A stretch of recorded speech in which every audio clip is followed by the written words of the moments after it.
The crack of his palm against her face echoed across the parade ground like a gunshot. 1,000 Marines stood frozen. Cameras recorded. History shattered. Rear Admiral Marcus Thornton's hand rose again, fist clenched, ready to strike a second time. Lieutenant Kira Vance moved faster than thought. One controlled strike. The Admiral crumpled to the Virginia dirt unconscious, his dress whites stained with clay. She stood over him, spine straight as a rifle barrel. I will accept the consequences. Joint Naval Base. Little Creek, Virginia. Present day. The moment that would destroy careers, expose corruption, and prove that some women don't just fight back, they win. Subscribe now and follow this story to the end. Comment your city below so I can see how far this story travels. No one breathed. 1,000 pairs of boots stood locked in formation. 1,000 witnesses to the impossible.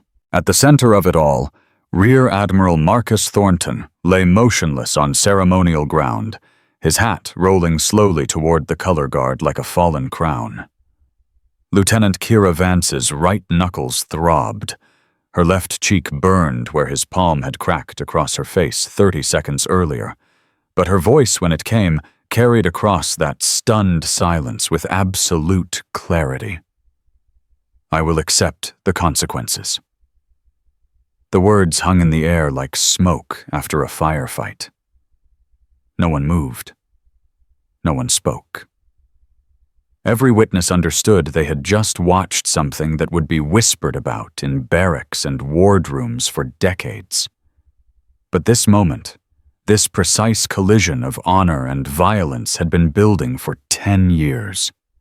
It started 6,000 miles away, in a country that would teach a 14-year-old girl what sacrifice truly meant. San Diego, California.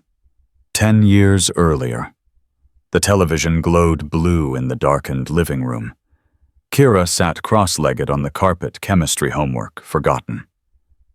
Watching CNN coverage of a hostage rescue operation in Yemen. The reporter's voice was grave. Casualties confirmed. Operation compromised. Details emerging. Her mother stood in the kitchen doorway, dish towel twisted in her hands, face pale as bone. The doorbell rang at exactly 1900 hours. Kira would remember that precision forever. The military didn't do coincidence. Doorbells at 7 p.m. meant one thing. 2 Navy officers stood on the porch in dress whites. The older one, a commander with silver at his temples, held a folded flag against his chest. The younger gripped a manila envelope like it might dissolve in his hands. Neither man looked at Kira. They focused on her mother with the terrible compassion of messengers who had delivered this news before, who would deliver it again. Mrs. Vance, the Chief of Naval Operations, has entrusted me to express his deep regret. The words blurred together. Official phrases. Honorable service. Combat operations. Hostile action. The flag passed from the commander's hands to her mother's. 13 folds. 50 stars. The physical weight of a life compressed into cotton and symbolism. Her mother collapsed into a chair. A sound escaped her throat. Not quite a scream, not quite a sob, something between that Kira had never heard before and would never forget. The younger officer reached out, steadied her. The commander knelt eye level with Kira. His voice dropped to something almost gentle. Your father was the finest SEAL I ever served with. He went into that building alone when his team was pinned down, cleared 7 rooms, saved 4 hostages. He never stopped fighting, even when...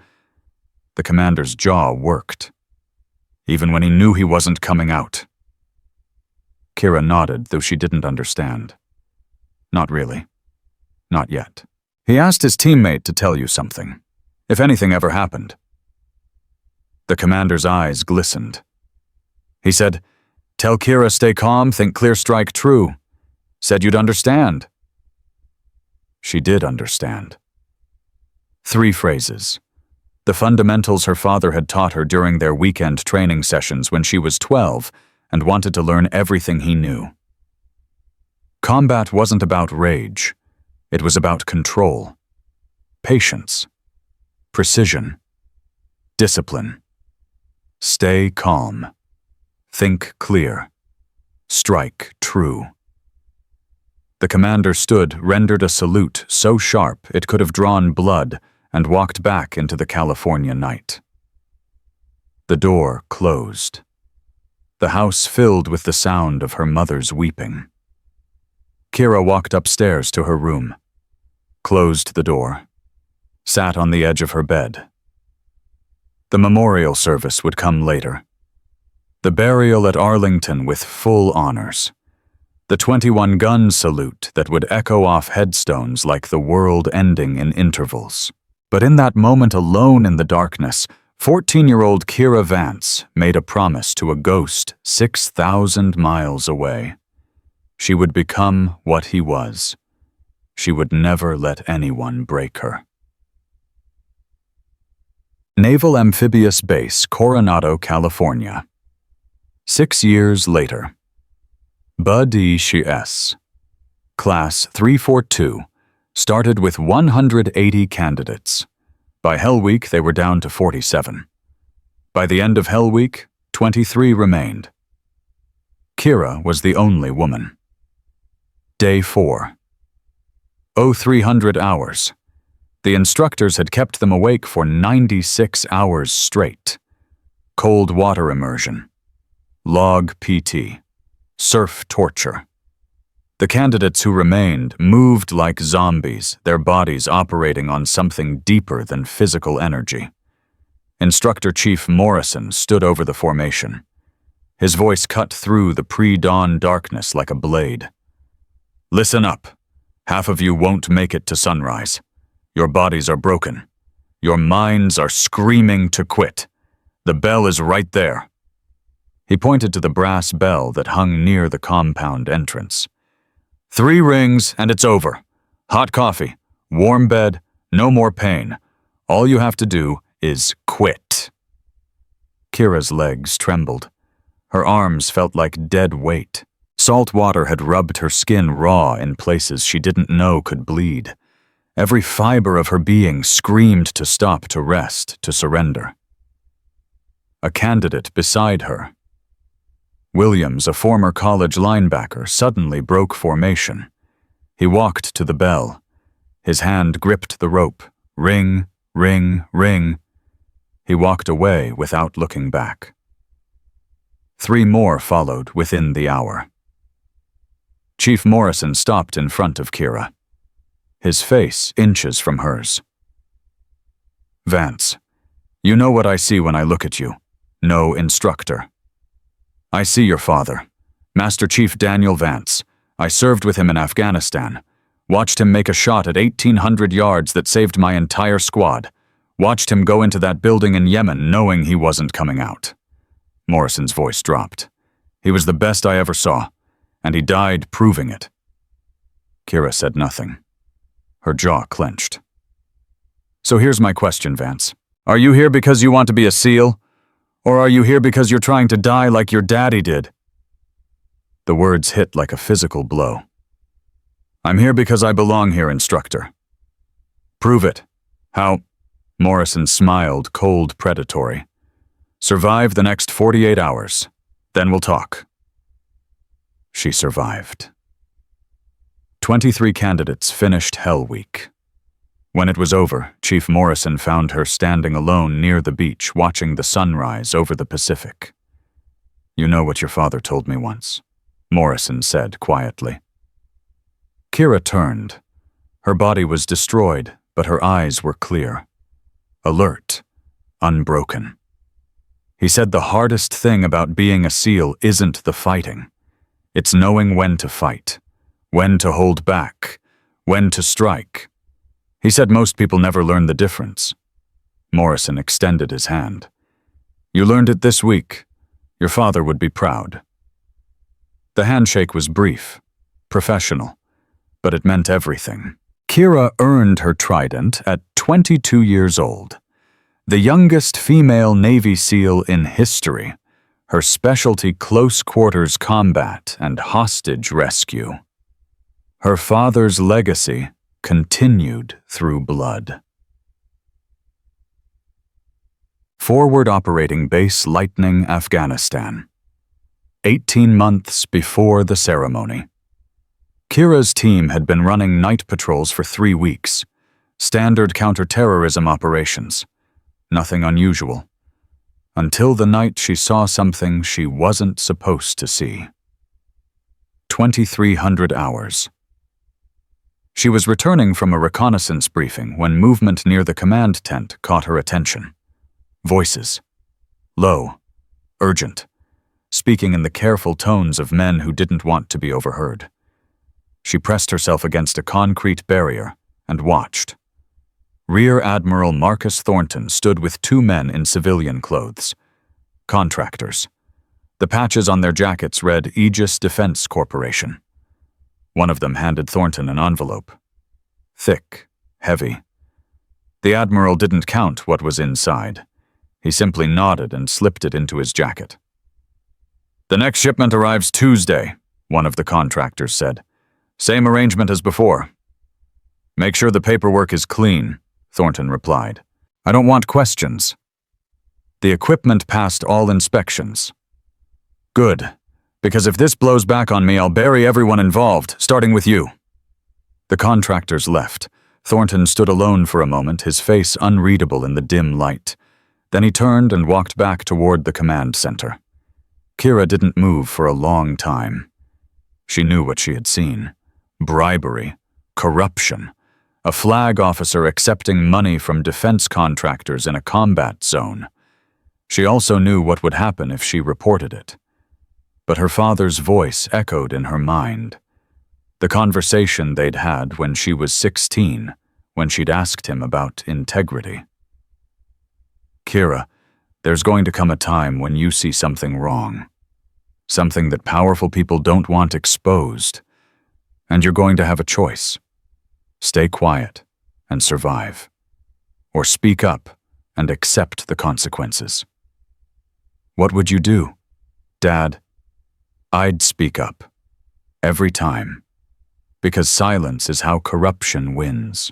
And I didn't raise you to help corruption win. The next morning, Kira filed a formal report through proper channels. Every detail. Every word she'd overheard. Every regulation she believed had been violated. 3 weeks later, her team leadership was stripped. Her combat deployments blocked. Transfer orders arrived with suspicious speed.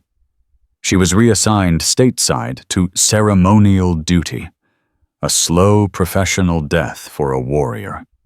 Joint Naval Base, Little Creek, Virginia. 3 days before the ceremony, Kira sat in her small office cleaning her sidearm with the unconscious precision of 10,000 repetitions. The weapon was already spotless, but the ritual brought clarity. A knock at the door. Enter. Sergeant Major Ray Ghost Kellerman stepped inside. 64 years old. Retirement looming like a storm front. But you didn't survive 30 years of special operations without developing instincts that bordered on supernatural. Those instincts were screaming now. You know why Thornton requested you for the ceremony, Kellerman said. Not a question. Kira set down the pistol. Because I saw him taking money. Because I filed a report. Because he's been trying to destroy me ever since. Kellerman sat down across from her. His face was weathered, carved by decades of sun and sand, and the weight of decisions that haunted men in their sleep. I served with your father in Iraq, Fallujah 2006. Things went sideways. We were pinned down, ammunition running low. Daniel took position on a rooftop, started picking off hostiles from ranges that shouldn't have been possible. One shot, one kill. Bought us time to extract. Kellerman's voice roughened. He saved my life that day, and 7 others. I know the story. Then you know what he would say about walking into Thornton's trap. Kira met his eyes. He would say, "Don't run." Wrong. He would say, "Know the ground. Understand the enemy. Don't give them the fight they want." Kellerman leaned forward. Thornton didn't request you because he needs ceremonial support. He requested you because he wants to destroy you publicly. This Medal of Honor ceremony is high profile, press coverage, senior leadership. He's going to do something that ends your career in front of witnesses. Then let him try. Kira, Sergeant Major. Her voice was quiet, but absolute. My father didn't run from a building full of hostiles when he could have. I won't run from a parade ground in Virginia. Kellerman studied her for a long moment. Something like pride flickered across his face. Yeah, that's what I figured you'd say. Just like Daniel. He reached into his pocket, pulled out a card. This is the private number for a JAG officer, Commander Elena Santos. Good woman. If things go sideways, you call her immediately. Don't wait. Don't try to handle it yourself. Kira took the card, tucked it carefully into her pocket. Thank you, Sergeant Major. Don't thank me yet. Just promise me one thing. Sir, whatever happens out there, remember who you are. You're Master Chief Daniel Vance's daughter. You're a Navy SEAL with a combat record that would make most men weep. You've earned every inch of ground you stand on. His voice dropped. Don't let some broken-down admiral with an axe to grind take that from you. I won't. Good. He walked to the door, paused with his hand on the knob. One more thing. That hostage rescue in Syria. The one where you went in alone and cleared 7 rooms with a pistol and a knife. Kira's pulse kicked up. I still have friends in high places. That operation is the most impressive piece of close-quarters work I've seen in 40 years. Kellerman smiled cold and sharp. Thornton knows about it too. Read your classified file. That's what really scares him. Not that you're a woman. That you're better than any SEAL under his command has ever been. The door closed. Kira sat alone, processing. The Syria operation. She'd tried to forget it, but her body remembered. The building. The hostiles. The moment when time compressed and instinct took over. 7 rooms. 12 hostiles. 4 minutes. 4 hostages alive because she'd done what no one else could. If Thornton wanted to destroy her for being competent, let him try. The night before the ceremony. Kira couldn't sleep. She lay in her bunk, staring at the ceiling, running through scenarios. What would Thornton do? How would he attack? What was the move that would end her career without giving her grounds to fight back? At 0200 hours, she gave up on rest. Pulled out her father's dog tags from the small wooden box she kept in her footlocker. The metal still bore scratches from years of combat life compressed into stamped steel. Master Chief Daniel Vance, USN. Blood type O positive. Protestant. She held the tags, let them dangle from her fingers. I don't know if I'm doing this right, Dad, she whispered to the empty room. I don't know if standing up is brave or stupid. I don't know if I'm honoring you or just getting myself destroyed. The dog tags offered no answers. But I know what you would do. You would walk in there with your head high. You would face whatever came. You would stay calm. Think clear, strike true. She closed her fist around the tags. "So that's what I'm going to do." She tucked the tags against her chest under her shirt, where they would rest against her heart. Tomorrow, the silence would end. Joint Naval Base, Little Creek. The morning of. The parade ground stretched vast and immaculate in the morning light.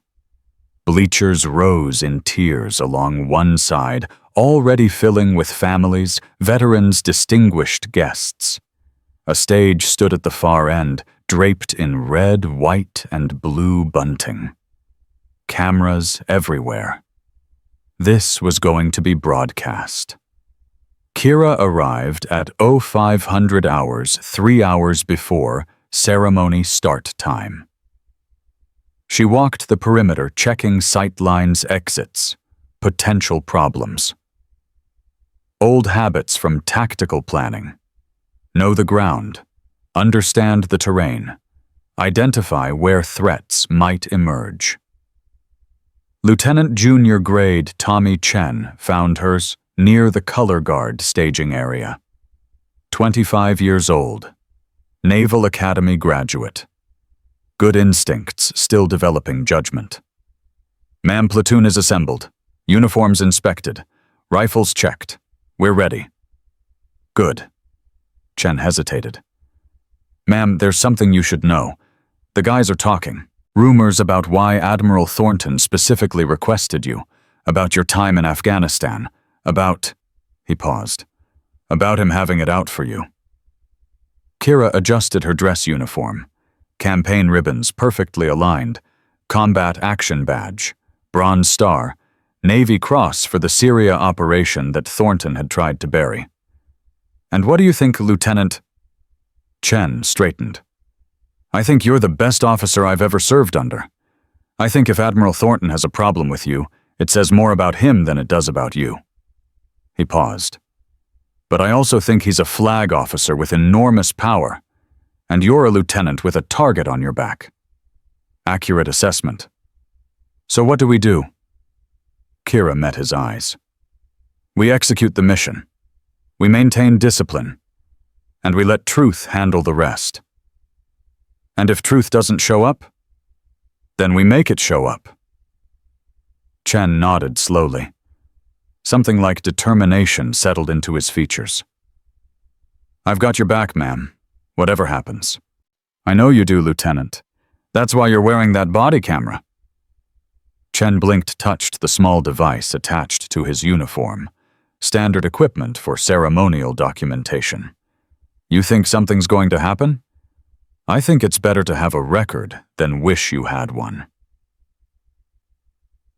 07:45 hours. The ceremony begins. 1,000 Marines and Navy personnel stood in perfect formation. The color guard took position, 8 warriors carrying flags that represented everything they'd sworn to defend. Kira joined them, rifle at port arms, spine straight, eyes forward. The guest of honor arrived in a black sedan. Command Sergeant Major William Hayes, 94 years old, moved with the careful deliberation of a man whose body remembered wars his mind sometimes forgot. His Medal of Honor rested against his chest, that pale blue ribbon and bronze star representing the absolute pinnacle of American military valor. Omaha Beach, 1944. He'd stormed through machine gun fire, dragged 3 wounded soldiers to safety, and held a position alone for 4 hours until reinforcements arrived. Kira felt something tighten in her chest. This should be sacred, pure. A moment outside politics and personal grudges. At 0800 hours precisely, Rear Admiral Marcus Thornton stepped onto the parade ground. He wore his dress white summer uniform, gold braid on the shoulders, rows of ribbons dominated by the distinctive red, white, and blue of the Navy Cross. 61 years old, but he moved with the rigid intensity of someone who had kept himself sharp through sheer force of will. His eyes scanned the assembled troops with predatory focus. Those eyes found Kira. Held. Something cold and satisfied flickered across his face. The ceremony began. National anthem, invocation, speeches about duty and sacrifice, and the unbroken chain connecting today's warriors to the heroes of the past. Sergeant Major Hayes sat on the stage, looking small and fragile, and somehow immortal. Then Thornton took the microphone. "Ladies and gentlemen, active duty personnel, veterans, honored guests." His voice carried across the silent field. "Today we celebrate the extraordinary valor of Command Sergeant Major William Hayes, but we also remind ourselves that the standards he exemplified must be maintained." Kira's pulse spiked. She kept her face blank, her rifle steady. Excellence in combat requires more than physical presence. It requires truth, integrity, the absolute certainty that those who wear this uniform have earned their place through genuine accomplishment. Thornton paused dramatically. Not inflated records, not political correctness, not diversity quotas designed to weaken our fighting force.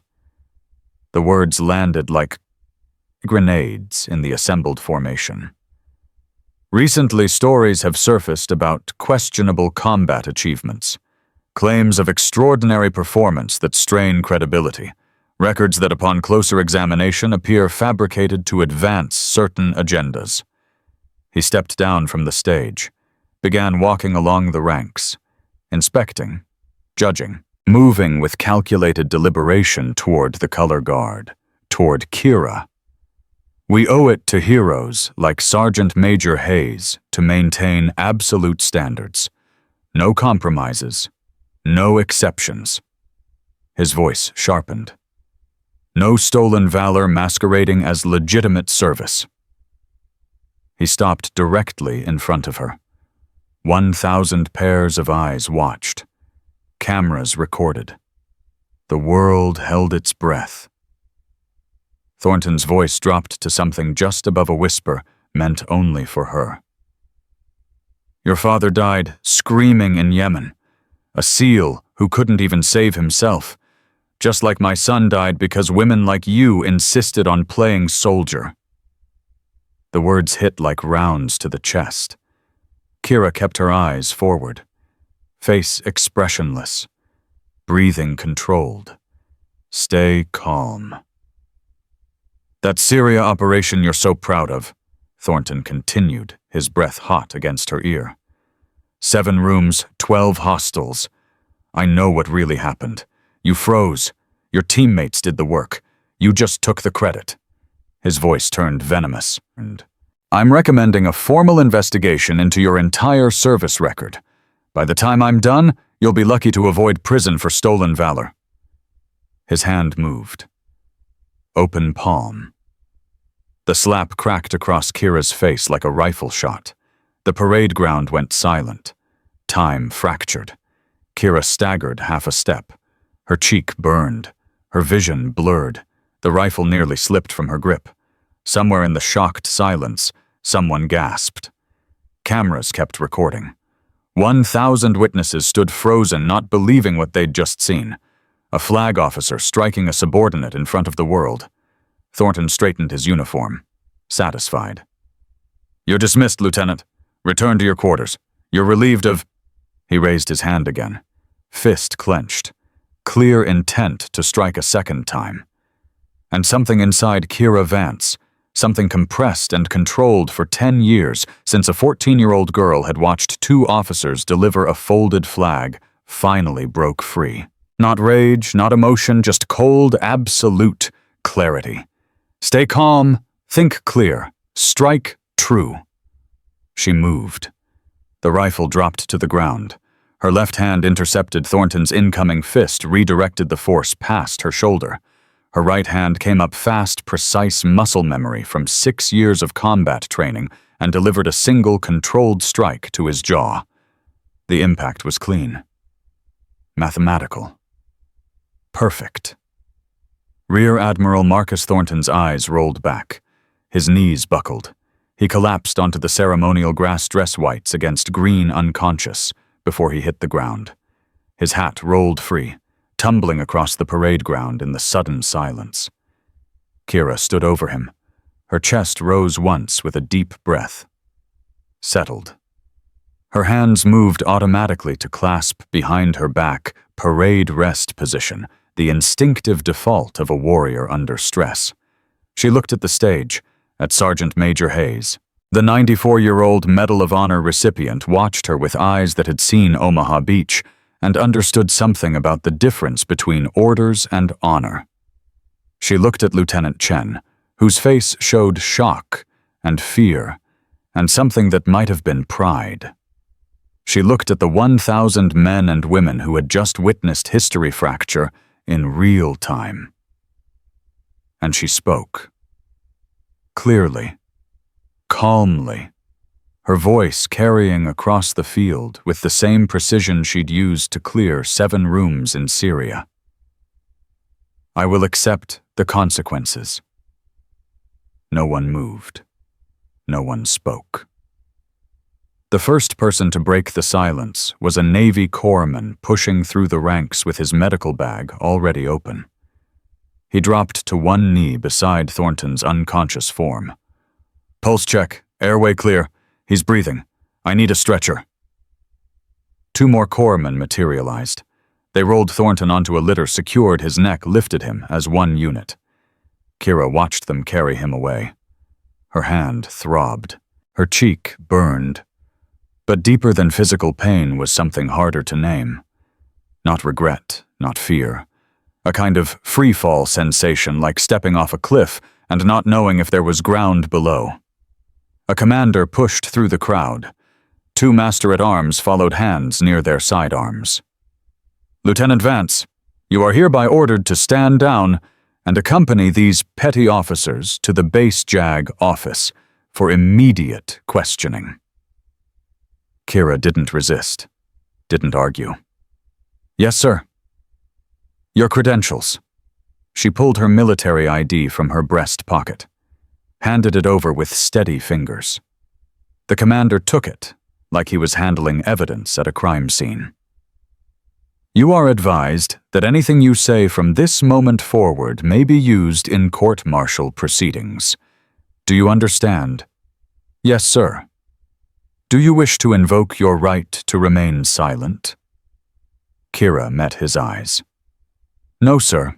I will cooperate fully with the investigation. The MAAs moved to flank her. Not touching, not restraining, just present. The crowd parted as they walked. 1,000 faces staring in stunned silence. Some showed shock. Others showed something harder to define. Not quite approval, but not condemnation either. Recognition, maybe. The acknowledgement that they'd just witnessed something that would be whispered about for the next 20 years. Kira kept her eyes forward, her spine straight, her breathing controlled. The parade ground fell away behind her. The ceremony interrupted, shattered, dissolved into chaos she could hear but not see. Officers shouting, families confused, press cameras swiveling to follow her retreating form. The walk to the JAG building took 4 minutes. 4 minutes during which Kira's mind played the last 60 seconds on repeat. The slap. The raised fist. The muscle memory that had moved faster than thought. Had she had a choice? Yes. She could have stood there and taken the second blow. Endured it. Filed a complaint later through proper channels. Played the system. Survived. But her father's voice echoed in her skull. There's a difference between patience and cowardice, Kira. Patience is waiting for the right moment. Cowardice is refusing to act when the moment arrives. The right moment had arrived. She'd acted. Now came the consequences. The interrogation room was small and sterile. White walls, metal table, 3 chairs, camera in the corner, red light blinking steadily. The MAAs deposited her inside, closed the door, locked it from outside, with a heavy mechanical click. Kira sat in one of the chairs, placed her hands flat on the table, and waited. Time became elastic, meaningless. She focused on her breathing. 4 counts in, hold, 4 counts out. The same rhythm she used before clearing a hostile building. The same discipline that had kept her alive through 3 combat deployments. The door opened. A woman entered. Late 40s. Commander's eagles on her collar. JAG insignia on her lapel. She carried a leather folder and moved with the precision of someone who'd spent decades navigating military bureaucracy. Her name tape read Santos, the card Sergeant Major Kellerman had given her. Santos sat down across from Kira, opened the folder, studied its contents for a long moment. Lieutenant Vance, I'm Commander Elena Santos, Base Staff Judge Advocate. I'm here to advise you of your rights and conduct a preliminary inquiry. She pulled out a recorder. This interview is being recorded. Do you consent? Yes, ma'am. State your name, rank, and service number. Lieutenant Kira Vance, United States Navy, service number 7829461. Santos leaned back. Her eyes were sharp, evaluating. You have the right to remain silent. You have the right to counsel. You have the right to terminate this interview at any time. Do you understand? Yes, ma'am. Do you wish to invoke any of these rights? No, ma'am. Santos made a note. Then let's start with a simple question. Did you strike Rear Admiral Marcus Thornton? Yes, ma'am. Describe the circumstances.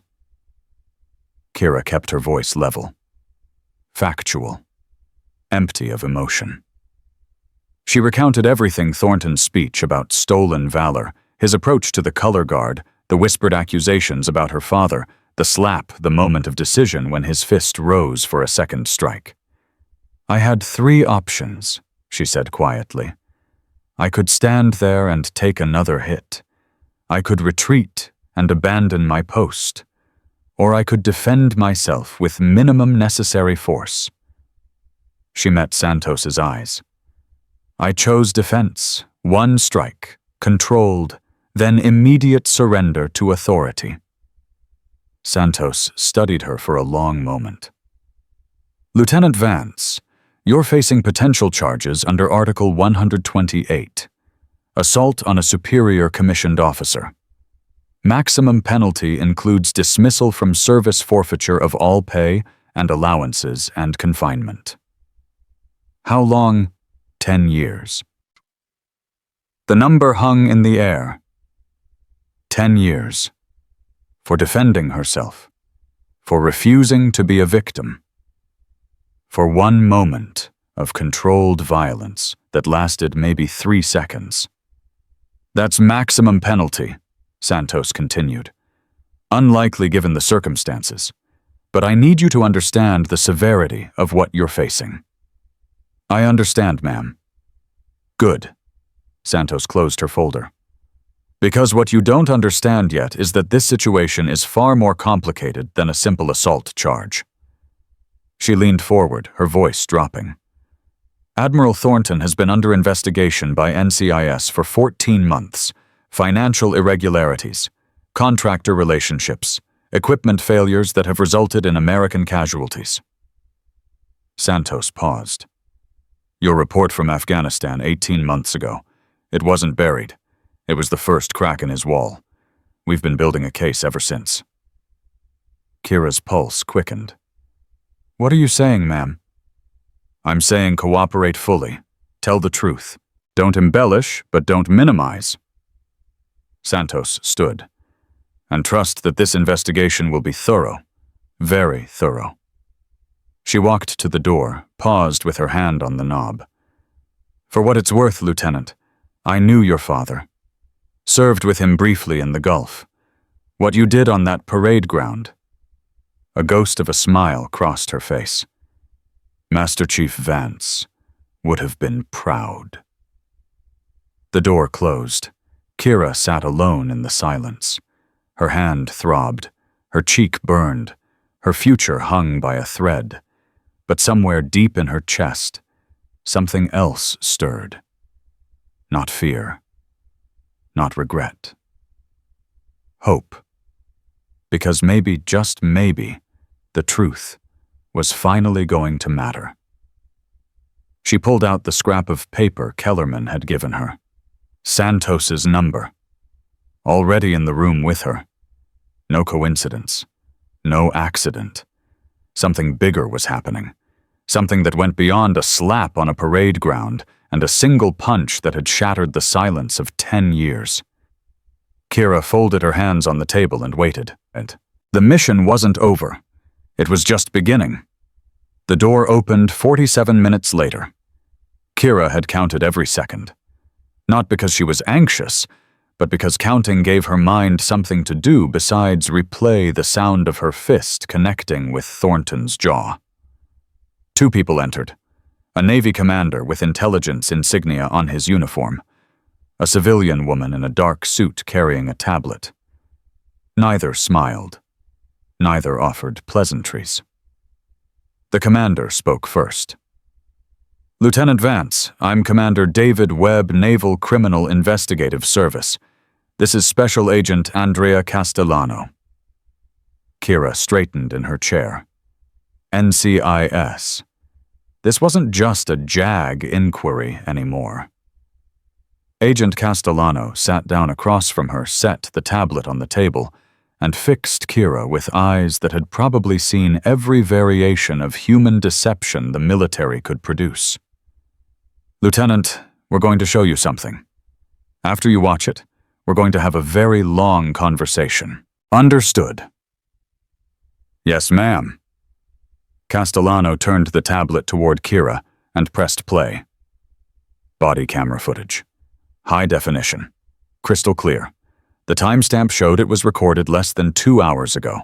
The parade ground from Lieutenant Chen's perspective. Thornton approaching the color guard. His speech about stolen valor. His approach to Kira's position. Then the audio captured what 1,000 witnesses couldn't hear. Thornton's whispered voice, barely audible, but clear enough to transcribe, "Your father died screaming in Yemen.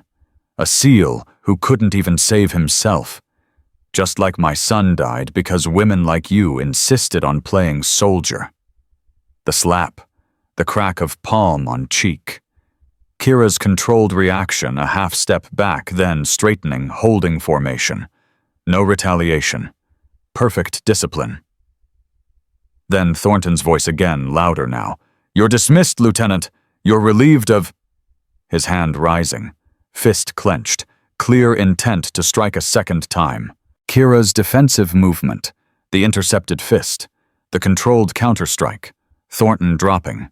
Kira immediately stepping back, hands behind her back. "I will accept the consequences." The video ended. Silence filled the room. Castellano leaned forward. This footage definitively establishes 2 attempted assaults by Admiral Thornton. It establishes that you did not initiate violence. It establishes that your response was controlled and proportionate. Kira's heart hammered, but she kept her voice steady. "So the charges are still proceeding. Striking a flag officer requires formal review regardless of circumstances." Castellano paused. "But that's not why we're here at—" She checked her watch, 13:47 hours. Webb pulled out his own tablet, queued up a different file. Audio only. Timestamp showed it was recorded approximately 8 months ago. Location: Forward Operating Base Lightning, Afghanistan. Voices emerged from the speaker. One she recognized immediately as Thornton's. The others were unfamiliar, but clearly civilian. "We need confirmation on the contract extension. Our board is getting nervous about the timeline." Thornton's voice, weary and irritated. "I've already told you. The body armor contract will be approved. My signature carries weight. but I expect compensation for expediting this through channels. Of course, Admiral. The payment structure we discussed remains in place. 7.3 million across 4 accounts. Make it 8, and I want guarantees that if any issues arise with the equipment, my name stays out of it. Understood. Our company takes full responsibility for product performance. A bitter laugh from Thornton. Product performance. That's what you call armor that fails ballistics testing. 23 service members have died wearing your defective vests in the last 14 months. I read the after-action reports. Market conditions require certain cost compromises, Admiral. Our shareholders, I don't care about your shareholders. Just make sure my deposit's clear on schedule. The recording ended. Kira felt like she'd been punched in the gut. He knew. Her voice came out barely above a whisper. He knew the armor was killing people, and he approved the contract anyway. Worse, Castellano said, her voice crisp and cold. We've identified 23 casualties directly linked to equipment failures from Aegis Defense Corporation. 23 Americans who died because the body armor they trusted couldn't stop a bullet. Webb took over. We've been building this case for 14 months. Financial records communication intercepts contractor testimony. Your report from Afghanistan 18 months ago was the first indication that Thornton was dirty. His retaliation against you, that's now understood as an attempt to silence a whistleblower. Kira's mind raced. Everything she'd endured, the stripped command, the blocked deployments, the ceremonial exile, it wasn't just petty revenge. It was covering up murder. Those 23 casualties, she said slowly. Do their families know? Castellano and Webb exchanged glances. Not yet. We're working with casualty assistants to prepare notifications. This is going to destroy families, Lieutenant. Reopen wounds. Some of those service members died in operations you were part of. The weight of that settled over Kira like a physical force. Faces flashed through her memory. Petty Officer Williams from her second deployment killed by a sniper round that penetrated his vest. Gunner's mate Rodriguez dead after an ambush outside Kandahar. Young warriors who'd trusted their equipment, trusted their leaders, and died because of corruption. Then we owe them the truth, Kira said. All of it, no matter what it costs. Agreed. Castellano pulled out a digital recorder. Let's start from the beginning. Tell me everything you remember about Admiral Thornton's activities in Afghanistan. They talked for 4 hours. Kira recounted every detail. The late-night meetings, the contractors she'd seen entering and leaving Thornton's command tent, the envelope that had changed hands, the sudden shift in Thornton's attitude after she'd filed her report, the transfer orders that came through with suspicious speed. Castellano recorded everything, asked clarifying questions, cross-referenced details with evidence she'd already compiled. By the time they finished, it was past 1800 hours. Kira felt hollowed out, exhausted, in a way that had nothing to do with physical tiredness. Webb stood and gathered his materials. You'll be confined to bachelor officer quarters, pending completion of the Article 32 hearing. No communication with anyone outside the legal process without clearance. No social media. No press statements. Understood. One more thing. Webb's voice softened fractionally. Admiral Thornton is being arrested tomorrow morning. 7 a.m. Formal charges under UCMJ Articles 92 and 133, plus multiple federal statutes. This becomes public in approximately 14 hours. Kira nodded slowly. And my court-martial proceeds separately.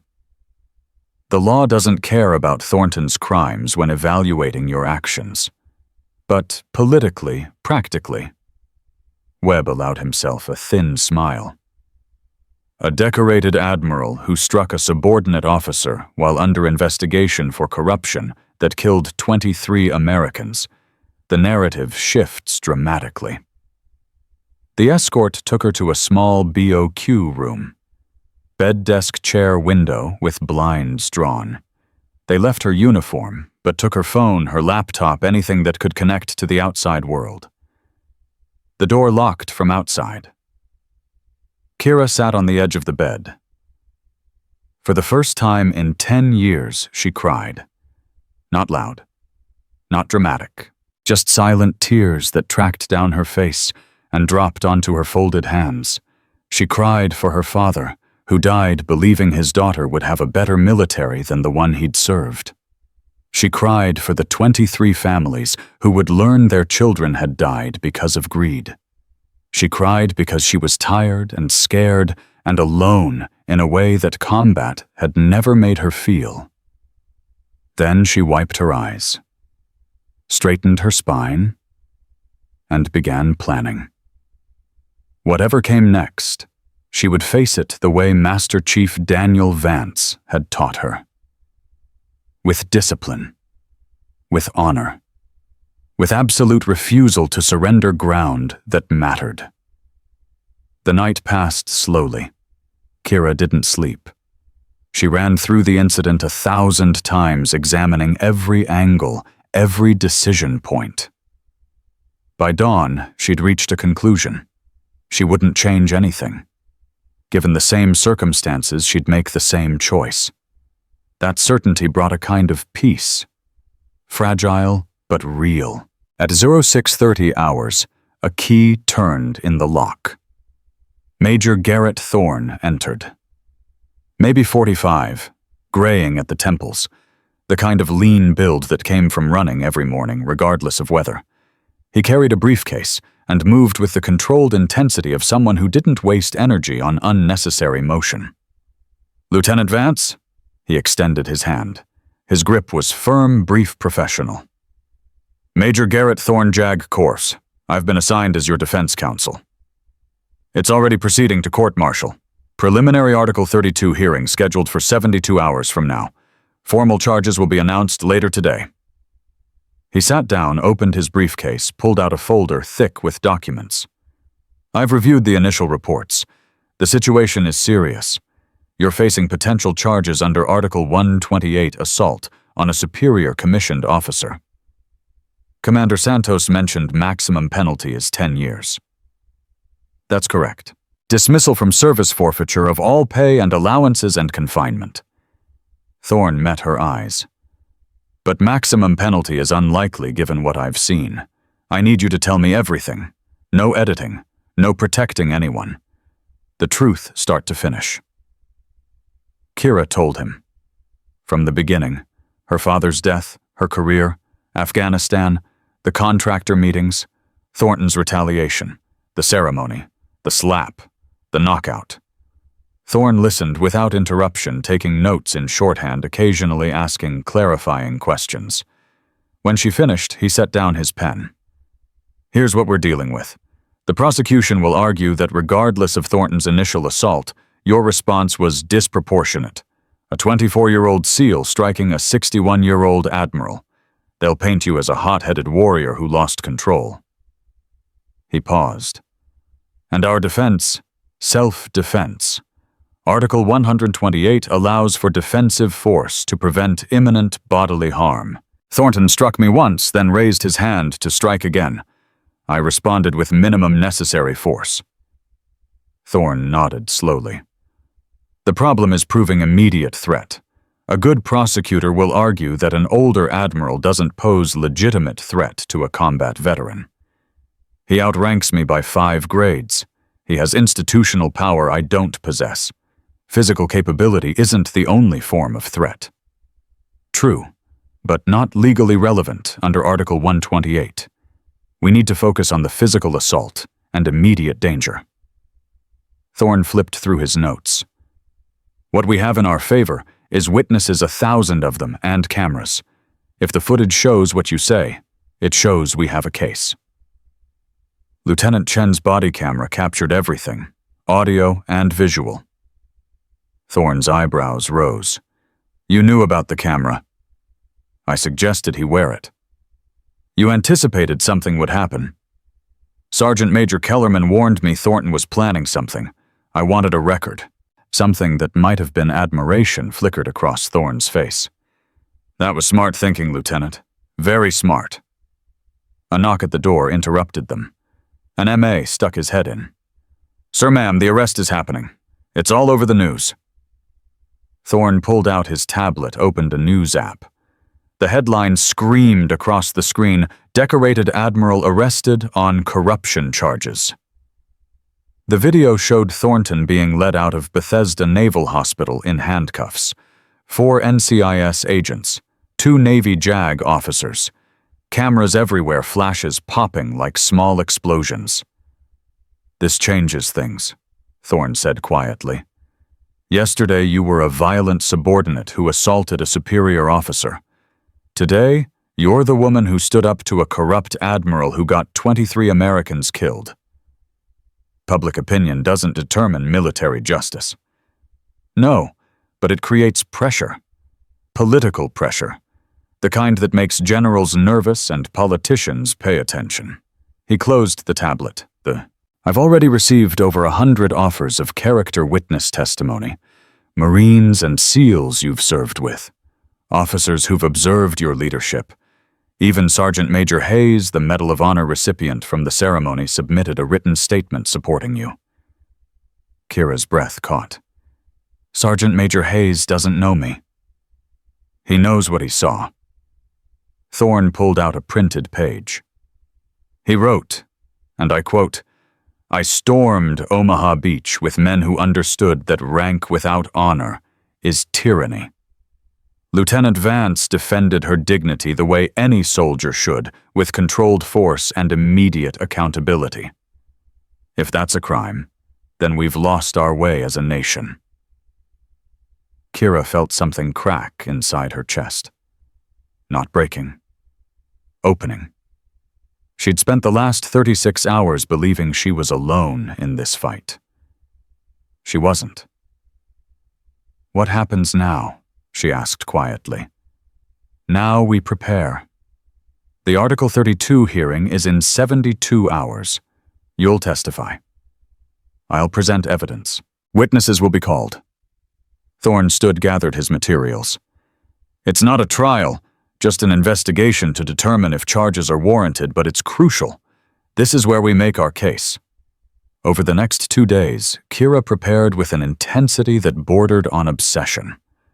Thorne walked her through potential questions, aggressive tactics the prosecutor might use, ways to maintain composure under pressure. He was thorough, demanding, and absolutely professional. Witnesses came to give depositions.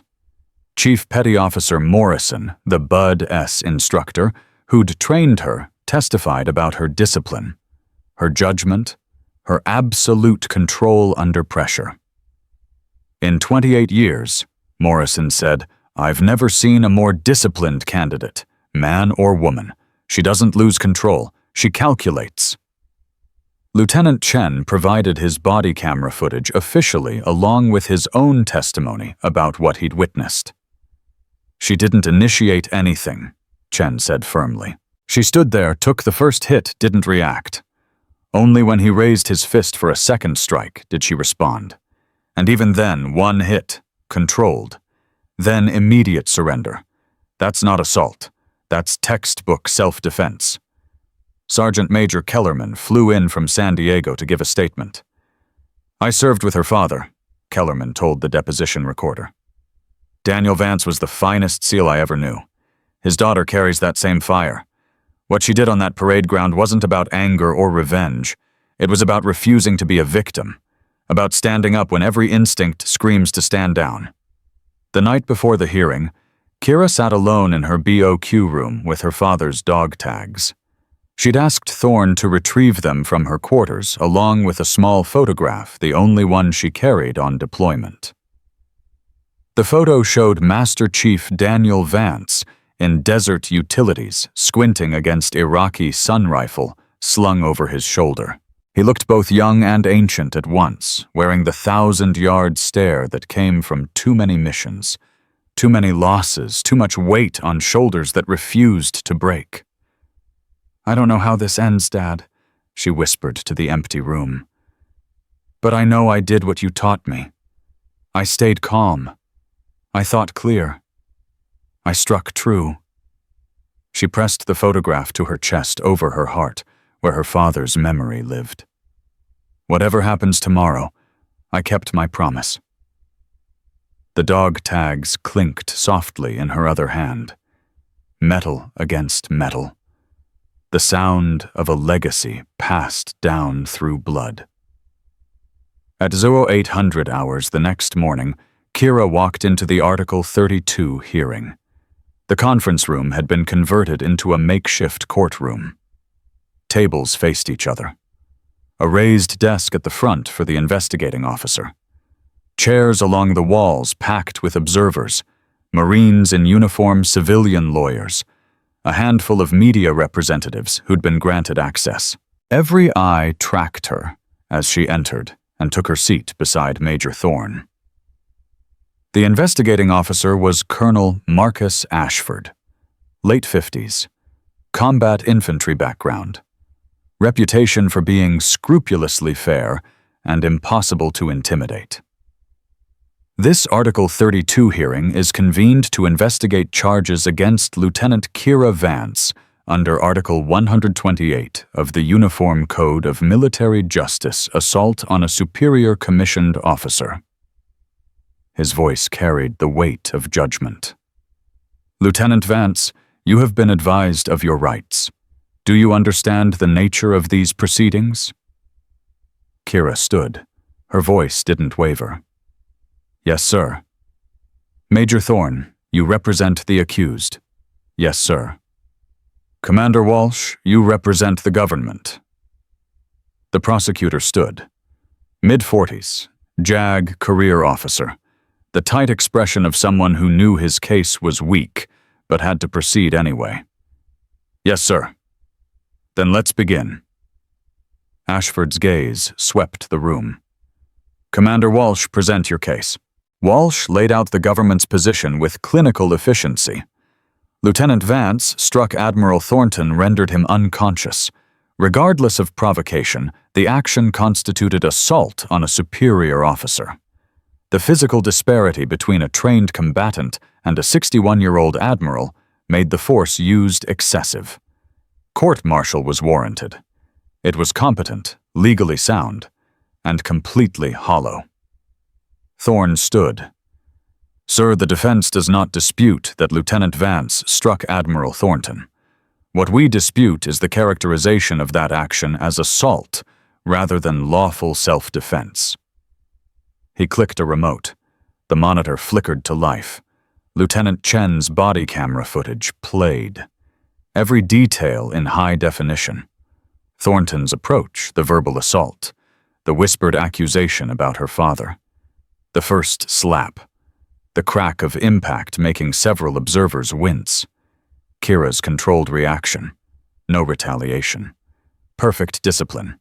Then the crucial moment. Thornton raising his fist, clear intent, undeniable threat. Kira's defensive movement.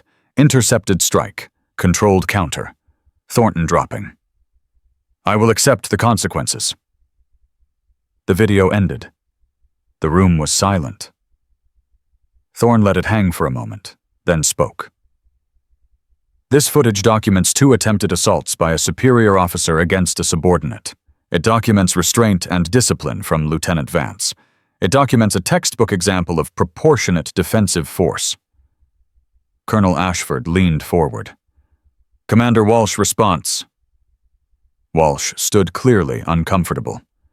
Sir, while the video does show Admiral Thornton initiating contact, the question remains whether Lieutenant Vance faced genuine threat requiring physical response.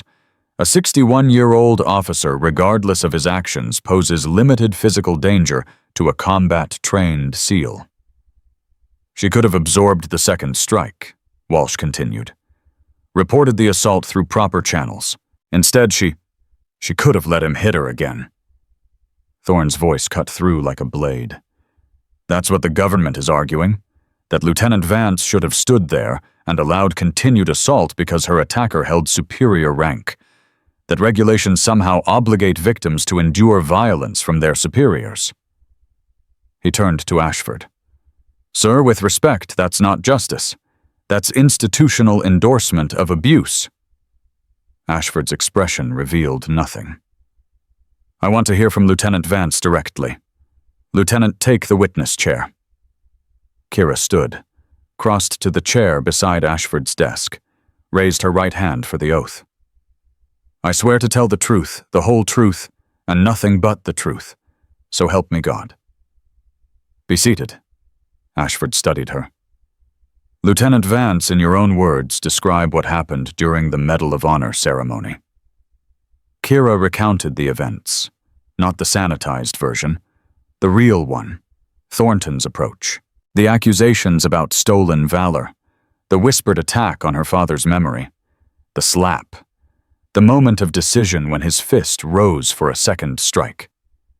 I had 3 options, sir. Her voice was quiet, but absolute. I could stand there and take the hit. I could retreat and abandon my post. Or I could defend myself with minimum necessary force. She met Ashford's eyes. I chose defense. 1 strike, controlled. Then immediate surrender to authority. I didn't pursue additional violence. I didn't retaliate beyond what was required to stop the immediate threat. You're a trained combatant, Ashford said. You knew 1 strike would be sufficient to incapacitate Admiral Thornton. Yes, sir. That's why I used only 1 strike. If I'd wanted to cause serious injury, I had the training and opportunity to do so. I chose the minimum force that would end the threat. Walsh stood.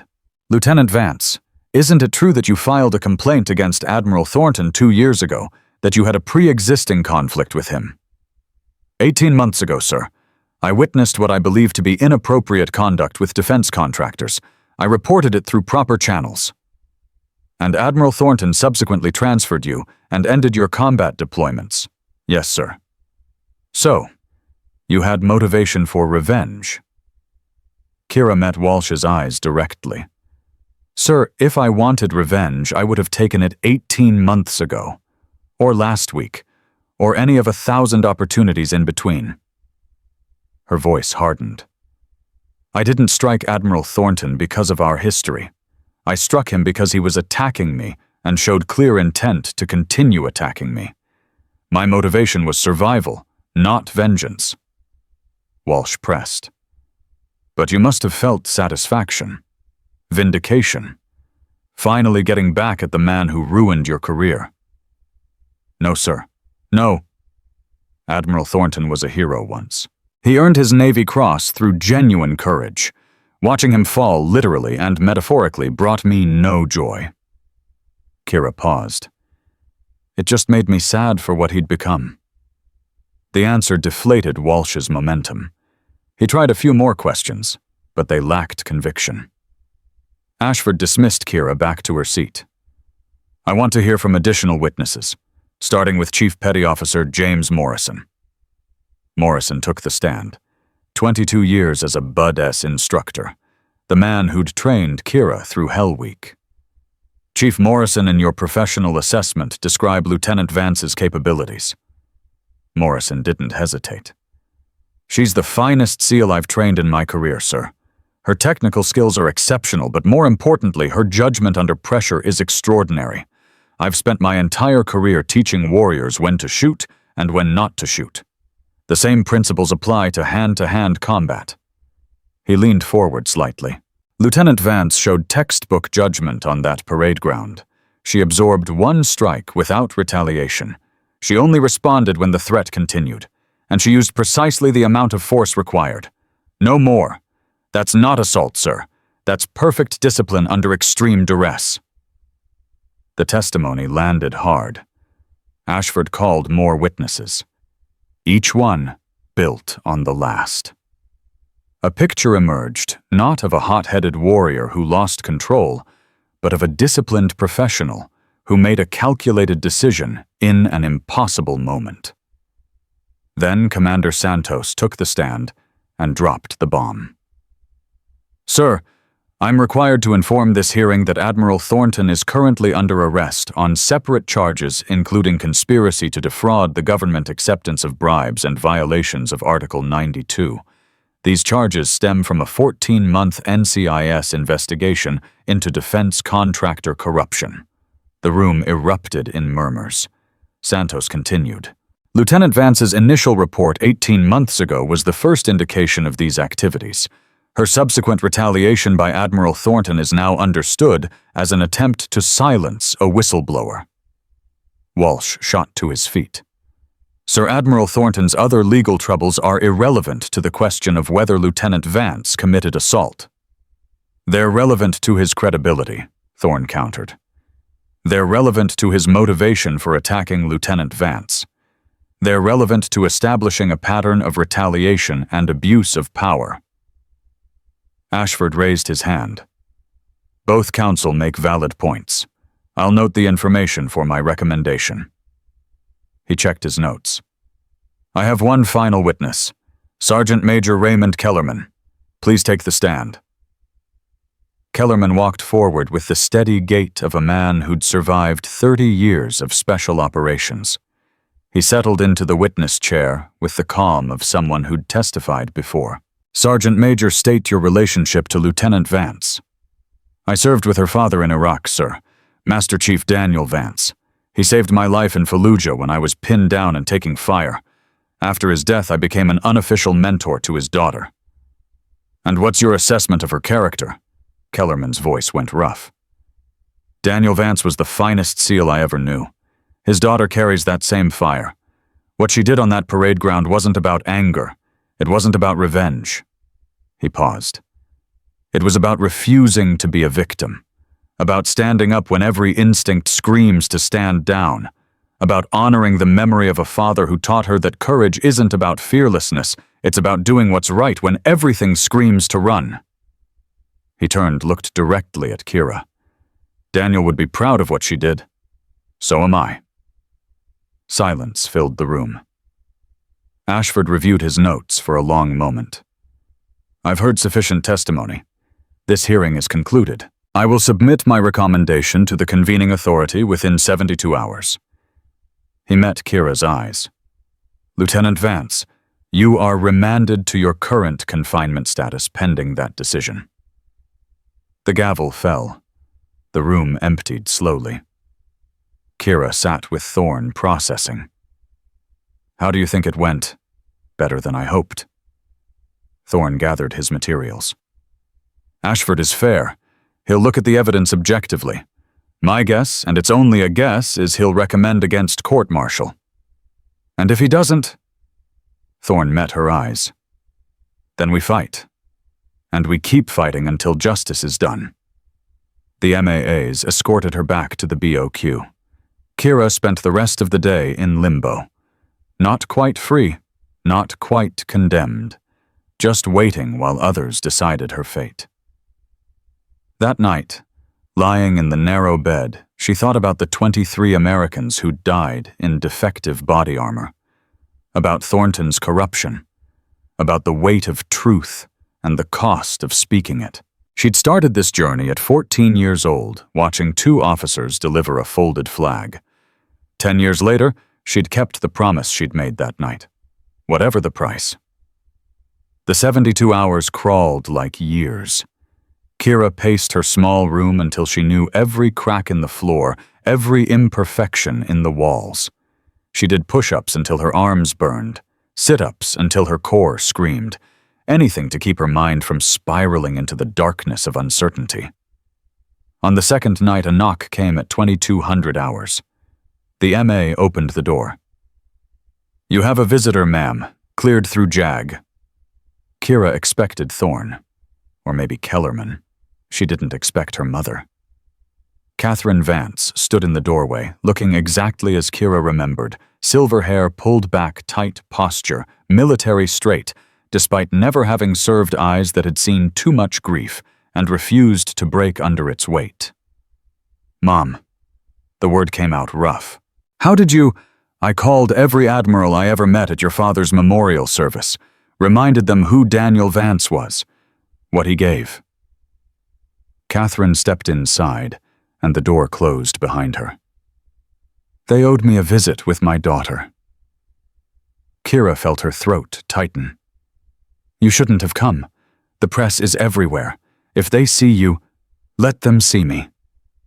Catherine crossed the room and took Kira's face in her hands. Let them see the mother of the woman who did what her father would have done.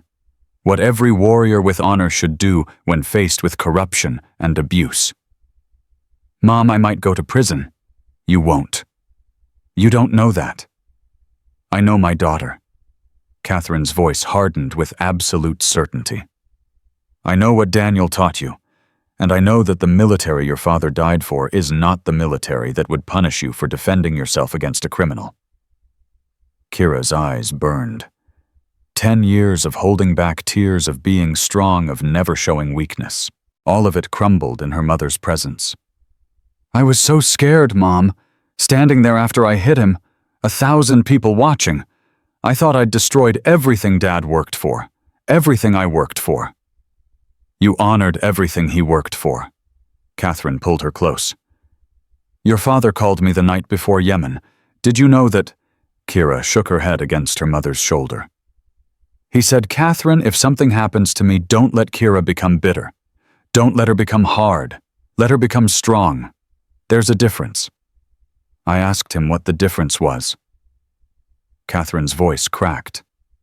"He said hard people break. Strong people bend and come back. Kira has to learn to bend." "I don't feel strong. I feel like I'm barely holding on." "That's what strong feels like, sweetheart. If it felt easy, it wouldn't be strength." They held each other in silence, mother and daughter, bound by grief and love and the ghost of a man who had shaped them both. Catherine pulled back, wiped her eyes, and straightened her spine. "Now, tell me about this Admiral Thornton. Tell me everything that man did to you." Kira told her. All of it.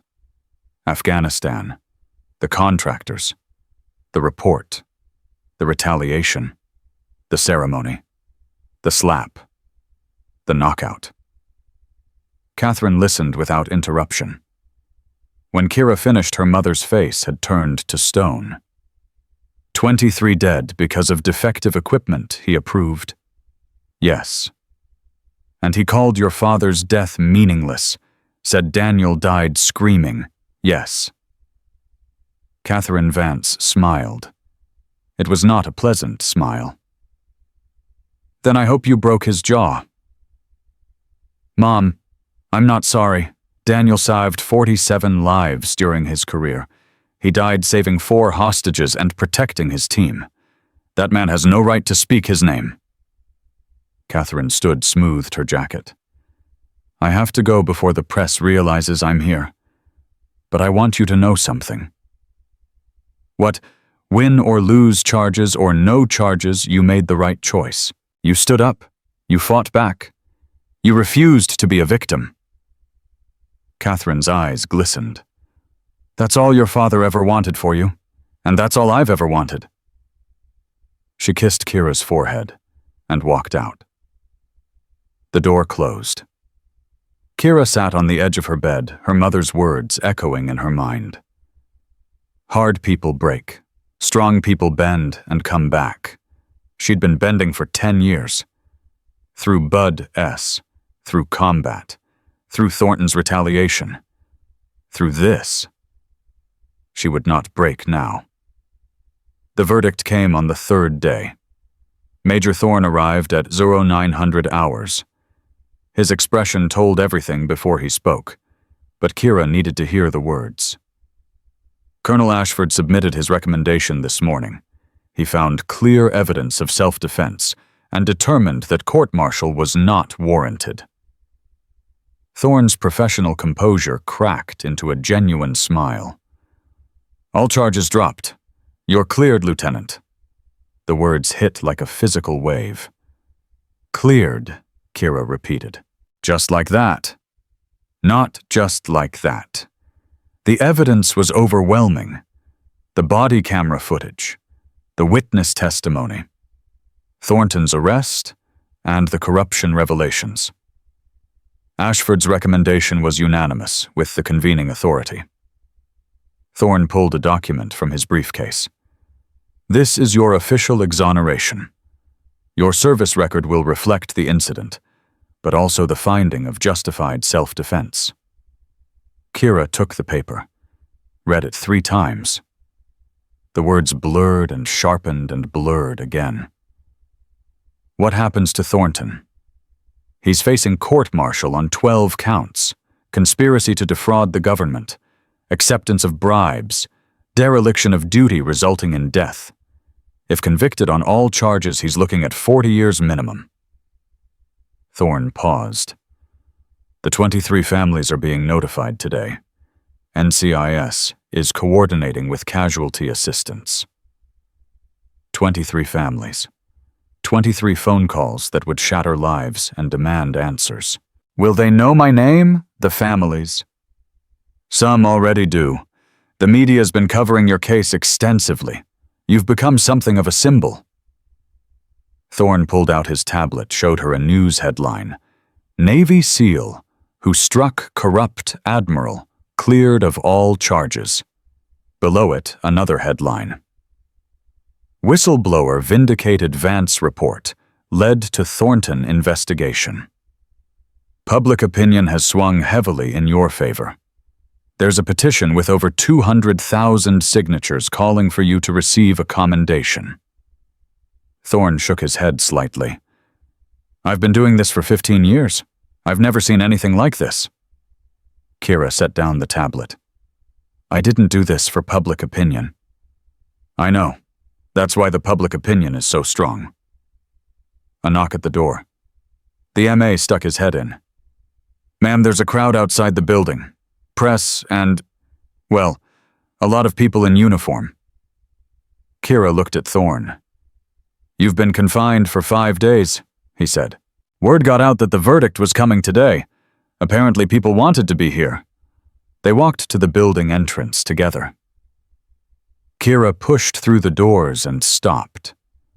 Hundreds of people filled the space outside. Marines in uniform, Navy personnel, veterans in VFW caps and American Legion jackets, families with children on their shoulders. And at the front, standing in perfect formation, 50 members of the Naval Special Warfare community, SEALs, her brothers and sisters, the men and women who understood what it meant to go into dark places and do hard things. Silence fell as she appeared. Then someone started clapping. A single sound in the quiet. Then another. Then dozens. Then hundreds. The applause built like a wave crashing over her, carrying the weight of recognition she never expected and wasn't sure she deserved. Chief Morrison pushed through the crowd, the BUDS instructor who'd trained her through Hell Week. He stopped 3 feet away and came to attention. Lieutenant Vance. Chief Morrison. On behalf of Naval Special Warfare Group 1. His voice carried across the crowd. We want you to know that what you did on that parade ground represents the best of who we are. Courage under fire, discipline under pressure, honor when it costs. He rendered a salute. Sharp. Perfect. The kind of salute reserved for warriors who had earned it. Behind him, 50 SEALs did the same.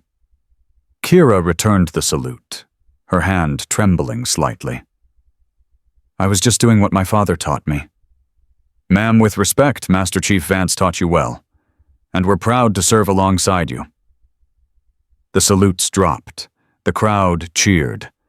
Camera flashes exploded like fireworks. Kira felt overwhelmed, exposed. Too much attention after days of isolation. Kellerman appeared at her elbow. Come on, let's get you out of here before you have to do any interviews. And he guided her through the crowd to a waiting vehicle. They climbed in, the doors closed, and suddenly the noise fell away. Breathe, Kellerman said. It's over. Is it? The hearing is over. Your career is intact. Thornton is going to prison. He studied her. What's bothering you? Kira stared out the window as the base rolled past. 23 people died because of equipment he approved. I filed that report 18 months ago. If someone had listened, then don't. Kellerman's voice sharpened. Don't play that game. You did everything right. You reported through proper channels. You documented what you saw. The fact that the system failed isn't on you. It feels like it is. That's survivor's guilt. Every combat veteran knows it. You can't save everyone, Kira. You can only do what's in front of you. My father saved everyone. That convoy in Iraq. The hostages in Yemen. He always found a way. Your father died in Yemen. Kellerman's voice went quiet. He saved 4 hostages, but he didn't save himself. He made a choice. The same choice you made on that parade ground to act knowing the consequences because not acting was worse. Kira turned to look at him. Daniel would tell you the same thing I'm telling you now. You can't carry the weight of what other people failed to do. You can only carry your own actions. And your actions were honorable. They drove in silence for several minutes. Where are we going? Kira finally asked. Quantico. You've been reassigned. Reassigned where? Kellerman smiled. You'll see. The vehicle pulled up to the Naval Special Warfare Training Compound. Familiar ground. The place where she'd learned to shoot to fight, to become the warrior her father had dreamed she'd be. A commander met them at the entrance. Female, mid-40s. The trident on her chest gleamed in the afternoon light. Lieutenant Vance, I'm Commander Sarah Mitchell, Commanding Officer of SEAL Team Training Division. And she extended her hand. Welcome to your new assignment. Kira shook her hand, confused. I don't understand. I was on ceremonial duty. You were. That assignment has been terminated. Mitchell's eyes gleamed with something that might have been approval. Effective immediately, you're being assigned as lead instructor for advanced close-quarters combat. Your job is to train the next generation of SEALs in the skills that saved your life in Syria and on that parade ground. Lead instructor. The position comes with a promotion recommendation. The paperwork is already processing. Mitchell handed her a folder. Lieutenant Commander Kira Vance, assuming you accept. Kira opened the folder. The promotion order was real. Official letterhead. Proper signatures. Effective immediately. I don't know what to say. Say yes. The teams need instructors who understand that combat isn't just about fighting. It's about judgment, discipline, knowing when to act and when to hold back. Mitchell paused. Your students will learn from someone who's lived those principles. That's worth more than any classroom lecture. Kira looked at Kellerman. He shrugged. Don't look at me. This wasn't my doing. Then whose? Does it matter? It didn't. What mattered was the opportunity in front of her. The chance to do what her father had done for her, pass on the wisdom that had saved her life. I accept. Mitchell nodded, satisfied. Good. You start tomorrow. We have a new class of candidates who need to learn what real discipline looks like. The compound buzzed with activity. Young warriors training, pushing their limits, learning the fundamentals that would keep them alive in the darkest places on Earth. Kira watched them for a long moment. Your father trained some of these instructors, Kellerman said quietly. Did you know that? No. He was lead CQB instructor here for 3 years before his final deployment. Some of his techniques are still in the curriculum. Kellerman put a hand on her shoulder. Now his daughter is going to continue his work. I think Daniel would call that justice. That evening, Kira was given quarters on base. Nothing fancy. A small room with a bed, a desk, and a window that looked out over the training grounds. She unpacked the few possessions she'd retrieved from her previous assignment. Uniforms, toiletries, her father's dog tags, and a letter. The envelope was unmarked. Someone had slipped it under her door while she was out. She opened it. Lieutenant Vance. I don't know if you remember me. My name is Marcus Hayes. My grandfather was Command Sergeant Major William Hayes, the Medal of Honor recipient from the ceremony. My grandfather asked me to write to you. He's 94 years old, and his hands shake too much to hold a pen, but his mind is still sharp.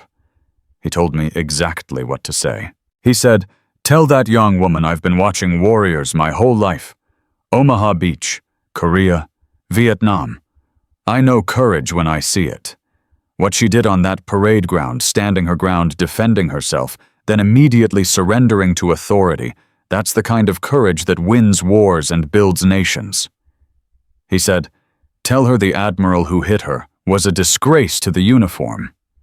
Tell her that men like him are why good soldiers die. And tell her that what she did was right. Not just legal, not just justified. Right." He also said, "Tell her she reminds me of a kid I knew on Omaha Beach, 19 years old, scared out of his mind. But when the ramp dropped and the bullets started flying, he didn't freeze. He moved. He fought. He survived." My grandfather paused when he told me this part. Then he said, "That kid was me, and I lived because I did what she did. I acted when everything screamed at me to stay down." My grandfather will be 95 next month. He's lived longer than most of his brothers from D-Day. He said he wanted you to know that courage doesn't get easier with age. It gets harder, but it also gets more precious.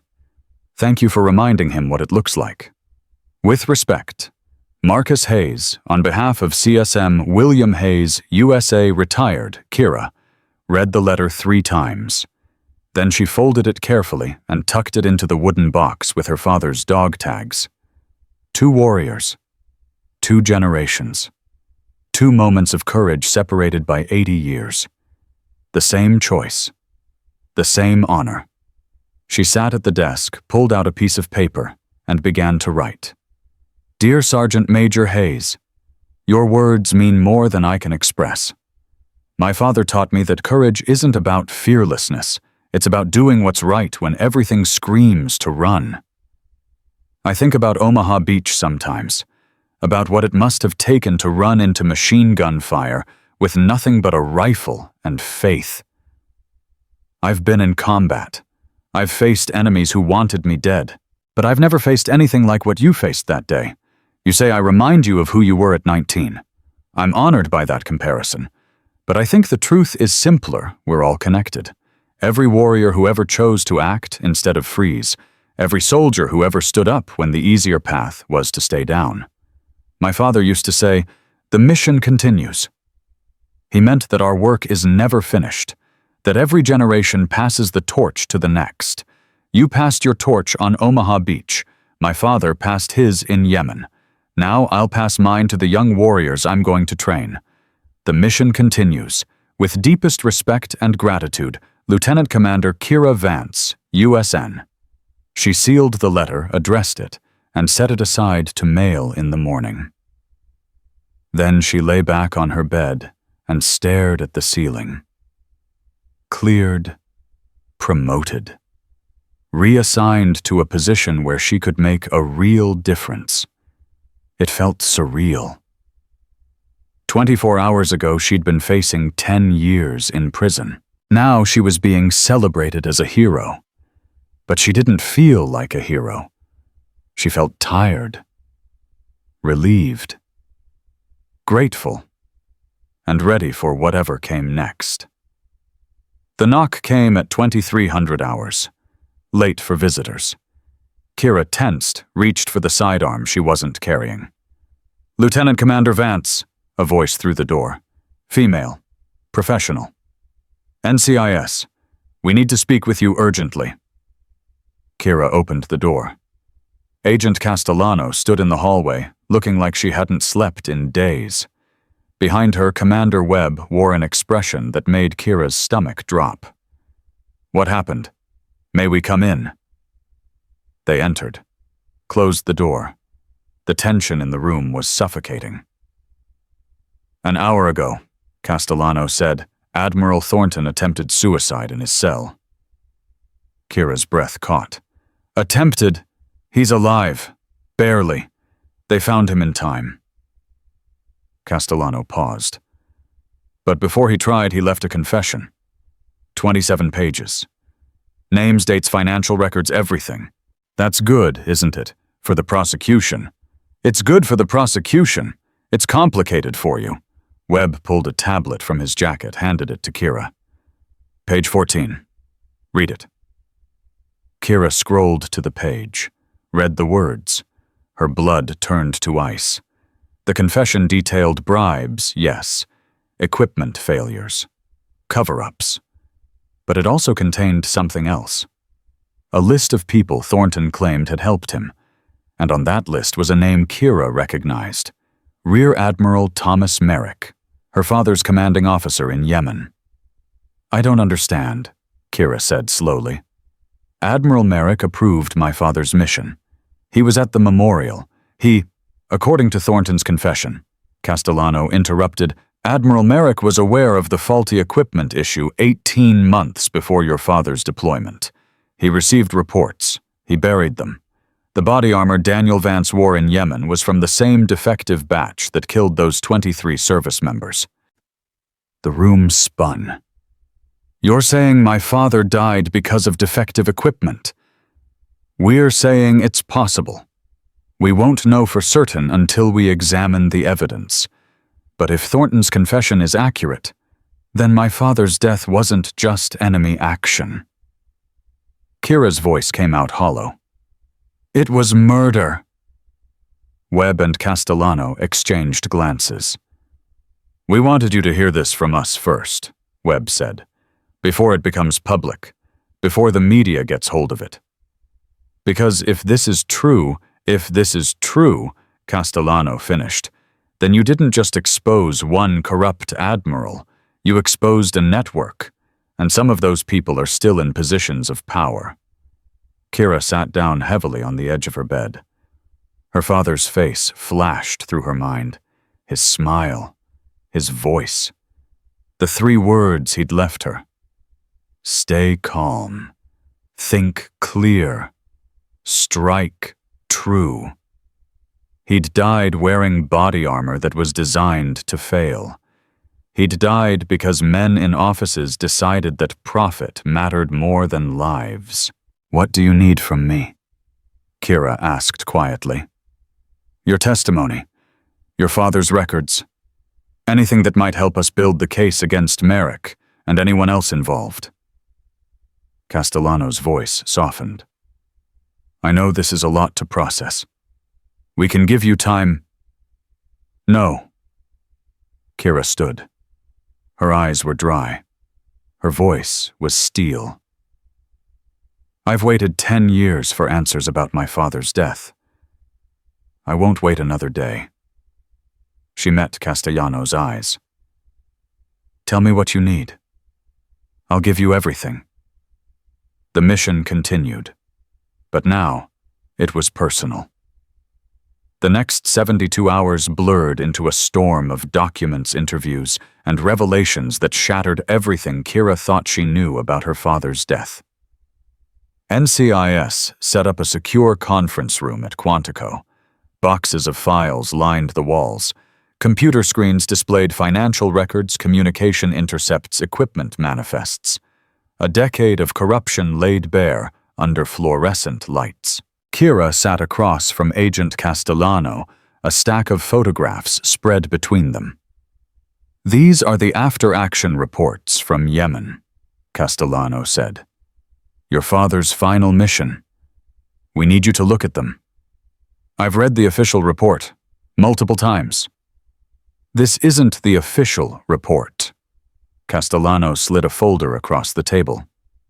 This is the classified version, the one that was sealed by Admiral Merrick immediately after the operation. Kira's hands trembled as she opened the folder. The first page was a standard mission brief. Operation Sandstorm. Hostage rescue. 4 American contractors held by insurgents in a compound outside Sana'a. High risk. Time sensitive. The second page was different. Equipment allocation. Body armor. night vision, communications gear. Each item had a serial number. Each serial number traced back to a specific manufacturer, Aegis Defense Corporation. The same company that paid Thornton, Kira said quietly. The same company. The same defective equipment. Castellano pointed to a line item. Your father was issued Aegis-manufactured body armor 12 hours before the mission. According to internal Aegis documents, we've obtained that specific batch failed ballistics testing 3 months earlier. The company knew. Merrick knew. They issued it anyway. Kira stared at the page. The words blurred. Her father's face swam in her vision. The official report said he was killed by enemy fire during the extraction, multiple gunshot wounds to the torso. That's technically true, but what the official report doesn't mention is that his body armor failed catastrophically. Rounds that should have been stopped penetrated through. Castellano's voice softened. Your father took 6 hits during the operation. His vest stopped too. The other 4 went through like the armor wasn't there. 6 hits. 4 penetrations. Kira had imagined her father's death 1,000 times. The heroic last stand, the selfless sacrifice, the warrior's end. She'd never imagined him dying because the equipment he trusted had betrayed him. You're telling me my father was murdered. I'm telling you that powerful people made decisions that resulted in his death. Whether that meets the legal definition of murder is for the courts to decide. Castellano leaned forward. But morally, ethically, yes. Your father was killed by men who valued profit over his life. Kira closed the folder. Her hands had stopped trembling. Something colder had replaced the shock. What do you need from me? Everything you remember about Admiral Merrick. Every interaction. Every comment. Anything that might suggest he knew about the equipment issues before Yemen. I was 14 when my father died. Merrick was a distant figure. A name on a letterhead. But you met him, didn't you? At the memorial. Kira's memory flickered. Arlington. The burial. Hundreds of uniforms. Flags snapping in the wind. And Merrick, standing apart from the crowd, watching. He came to the graveside service, stood in the back, didn't say anything to my mother or me. Nothing at all. He left before the reception. I remember thinking it was strange. All the other officers stayed, shook hands, offered condolences. Merrick just disappeared. Castellano made a note. Guilt, maybe, or fear of saying something incriminating. Or he just didn't care. That's possible too. Castellano pulled out another file. There's something else you need to see. This is Admiral Merrick's current position. Kira opened the file, read the first line. Her blood went cold. He's on the Senate Armed Services Committee, senior military advisor. He retired from the Navy 2 years ago and immediately took a consulting position with the committee. He has direct influence over military appropriations equipment contracts and oversight investigations. He's been covering his tracks for 10 years. Every investigation that got close to the truth was quietly shut down. Every whistleblower was transferred or discredited. Every piece of evidence was classified or destroyed. Castellano's jaw tightened. Until now. What changed? You changed. Your report from Afghanistan was the first one that didn't go through Merrick's network. It went directly to NCIS through a channel he didn't control. That's what started our investigation. That's what brought down Thornton. And that's what's going to bring down Merrick. Kira stared at the photograph of Merrick attached to the file. Distinguished, silver-haired, the kind of face that inspired confidence and trust, the face of the man who had let her father die. How do we get him? Thornton's confession names him directly, but a confession from a man who just attempted suicide isn't enough. We need corroborating evidence, financial records, communications, witness testimony. Who else knew? Castellano hesitated. That's the complicated part. According to Thornton, there are at least 6 other officers involved. Some still active duty. Some retired into private sector positions with defense contractors. She paused. One of them is currently commanding Naval Special Warfare Command. Kira felt like she'd been punched. Who? Vice Admiral Richard Holt. The name hit like a bullet. Vice Admiral Holt had presented Kira with her trident when she graduated from Bud S. He'd shaken her hand, told her that her father would be proud, smiled for the photographs that hung in her mother's living room. Holt trained with my father. They were swim buddies at Bud S. He was at my graduation. He signed the equipment authorization that sent defective gear to Yemen. His signature is on the manifest. Kira couldn't breathe. The room felt too small, too hot, the walls closing in. I need a minute. She pushed back from the table, walked out of the conference room, kept walking until she found an empty hallway, leaned against the wall, forced air into her lungs. Holt, Merrick, Thornton. 3 names. 3 men she'd trusted. 3 men who had killed her father as surely as if they'd pulled the trigger themselves. Footsteps approached. Kellerman appeared at the end of the hallway. Heard you left the briefing early. I needed air. Kellerman stopped beside her, leaned against the opposite wall. What did they tell you? That my father's body armor was defective. That Merrick and Holt knew. That they signed off on it anyway. Kellerman's face didn't change. No surprise. No shock. You knew, Kira said quietly. You already knew. I suspected. For years. Kellerman's voice was heavy. After Daniel died, things didn't add up. The equipment reports were sealed too fast. The investigation was closed too quickly. I asked questions, got told to stop asking. He paused. So I stopped asking out loud, but I never stopped looking. Why didn't you tell me? Tell you what, that I had suspicions but no proof, that I thought your father was murdered but couldn't do anything about it. Kellerman shook his head. You were 14, Kira. Then you were in training. Then you were deployed. There was never a right time. There's a right time now. Yes, there is. Kellerman straightened. So what are you going to do about it? Kira pushed off the wall. Her eyes were dry. Her voice was steel. I'm going to help them take down every single person responsible, starting with Merrick.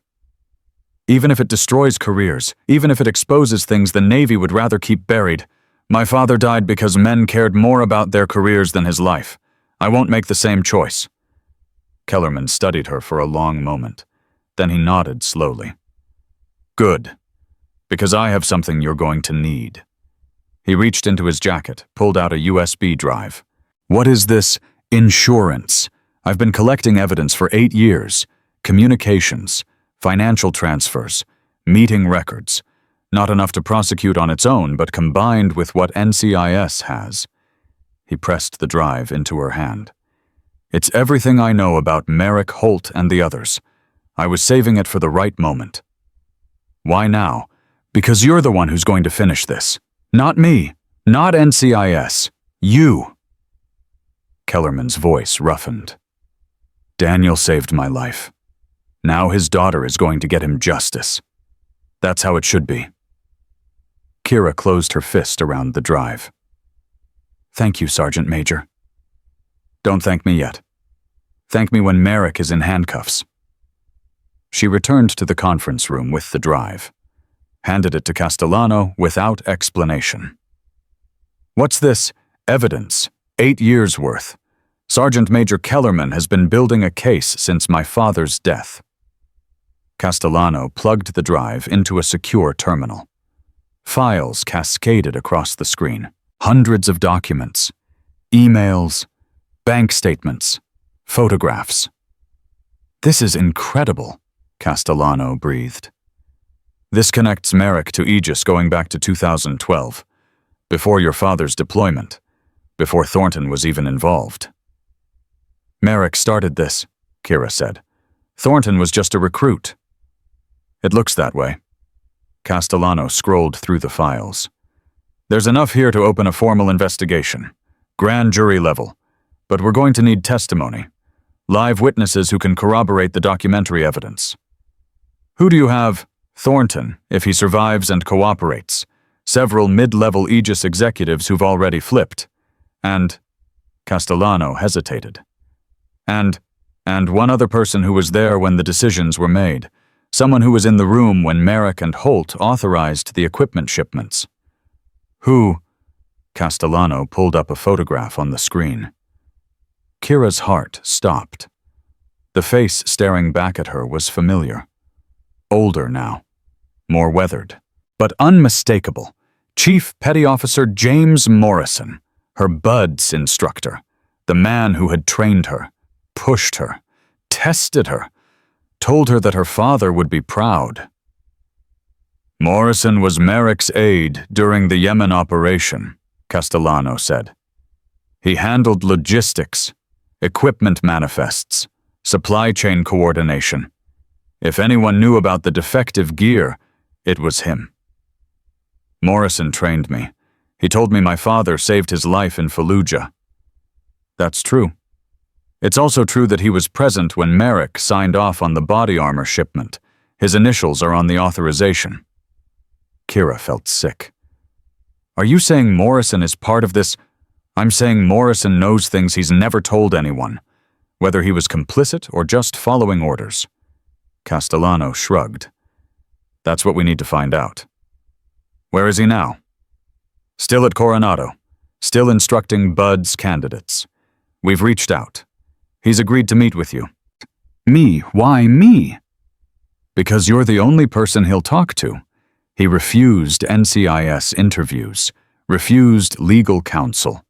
But when we mentioned your name, Castellano paused. He said he'd been waiting for this conversation for 10 years. The flight to San Diego took 4 hours. Kira spent every minute staring out the window, replaying every interaction she'd ever had with Morrison. Hell Week. The moment he'd stood over her and asked if she was there because she wanted to be a SEAL, or because she was trying to die like her daddy. The graduation ceremony. His handshake. His words, "Your father would be proud." The letter of recommendation he'd written for her first deployment. The advice he'd given before Syria. Had any of it been real, or had he spent 6 years looking at the daughter of a man he'd helped kill? The car dropped her at a small house near the beach. Morrison was waiting on the porch. Older than she remembered. Grayer, smaller somehow, as if the years had compressed him. He stood as she approached. "Lieutenant Commander Vance, thank you for coming. You said you'd been waiting for this conversation." "I have." Morrison gestured to a chair beside him. "Please, sit." Kira remained standing. "I'll stand." "Fair enough." Morrison sat back down slowly like a man whose bones ached with every movement. "I suppose you want to know about Yemen?" "I want to know the truth." "The truth?" Morrison laughed bitterly. "I've been running from the truth for 10 years. Do you know what that does to a man carrying something that heavy that long? I know what it does to a daughter who lost her father." The words landed hard. Morrison flinched. "I deserved that. You deserve worse. If what they're saying is true, it's true." Morrison's voice cracked. "All of it. The defective equipment, the authorization, Merrick and Holt and the others. I was there. I saw everything." Sakira's hands clenched into fists. "Then why didn't you stop it?" "Because I was a coward. Because I told myself it was just one shipment, just one operation, and the odds of equipment failure were low. Because Merrick was an admiral, and I was a chief, and when he told me to initial the manifest, I initialed the manifest." "And 23 people died, including my father. Including your father." Morrison's eyes glistened. I've thought about Daniel every day for 10 years. Every morning I wake up. Every night I try to sleep. His face is there, asking me why, asking me how I could let this happen. So answer him. Answer me. How could you? Morrison was quiet for a long moment. When he spoke, his voice was barely above a whisper. Your father saved my life in Fallujah. That's true. He pulled me out of a burning vehicle when my legs were trapped and insurgents were closing in. He carried me half a mile to the extraction point while taking fire. I owed him everything. And you repaid him by signing the paperwork that killed him. Yes. The word came out broken. That's exactly what I did, and I've hated myself for it every day since. Kira wanted to hit him, wanted to scream, wanted to watch him suffer the way her father had suffered. But she didn't. Because Morrison wasn't the enemy. Morrison was a witness, and witnesses were more valuable than vengeance. You're going to testify, Kira said. Against Merrick, against Holt, against all of them. I know. You're going to tell the truth about what happened. Every detail. No matter who it destroys. I know. Morrison looked up at her. That's why I wanted to see you first.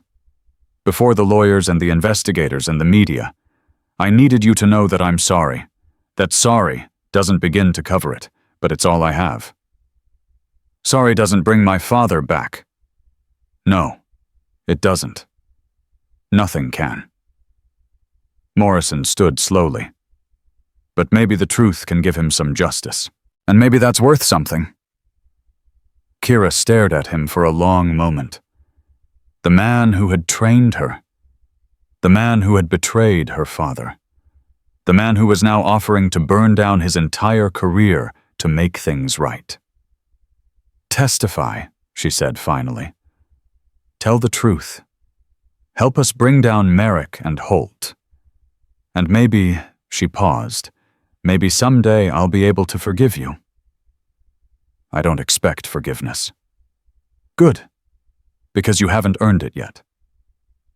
She turned and walked back to the waiting car. Didn't look back. Couldn't look back. Because if she did, she might see her father's ghost standing beside Morrison. And she wasn't ready for that. Not yet. The investigation accelerated. Morrison's testimony combined with Kellerman's evidence and Thornton's confession created an airtight case. Within 2 weeks, arrest warrants were issued for Admiral Merrick, Vice Admiral Holt, and 4 other officers. Kira watched the arrests on television from her quarters at Quantico. Merrick was taken into custody at his home in Georgetown. Cameras captured him being led out in handcuffs, his distinguished face pale with shock. He'd thought he was untouchable. He'd been wrong. Holt's arrest was more dramatic.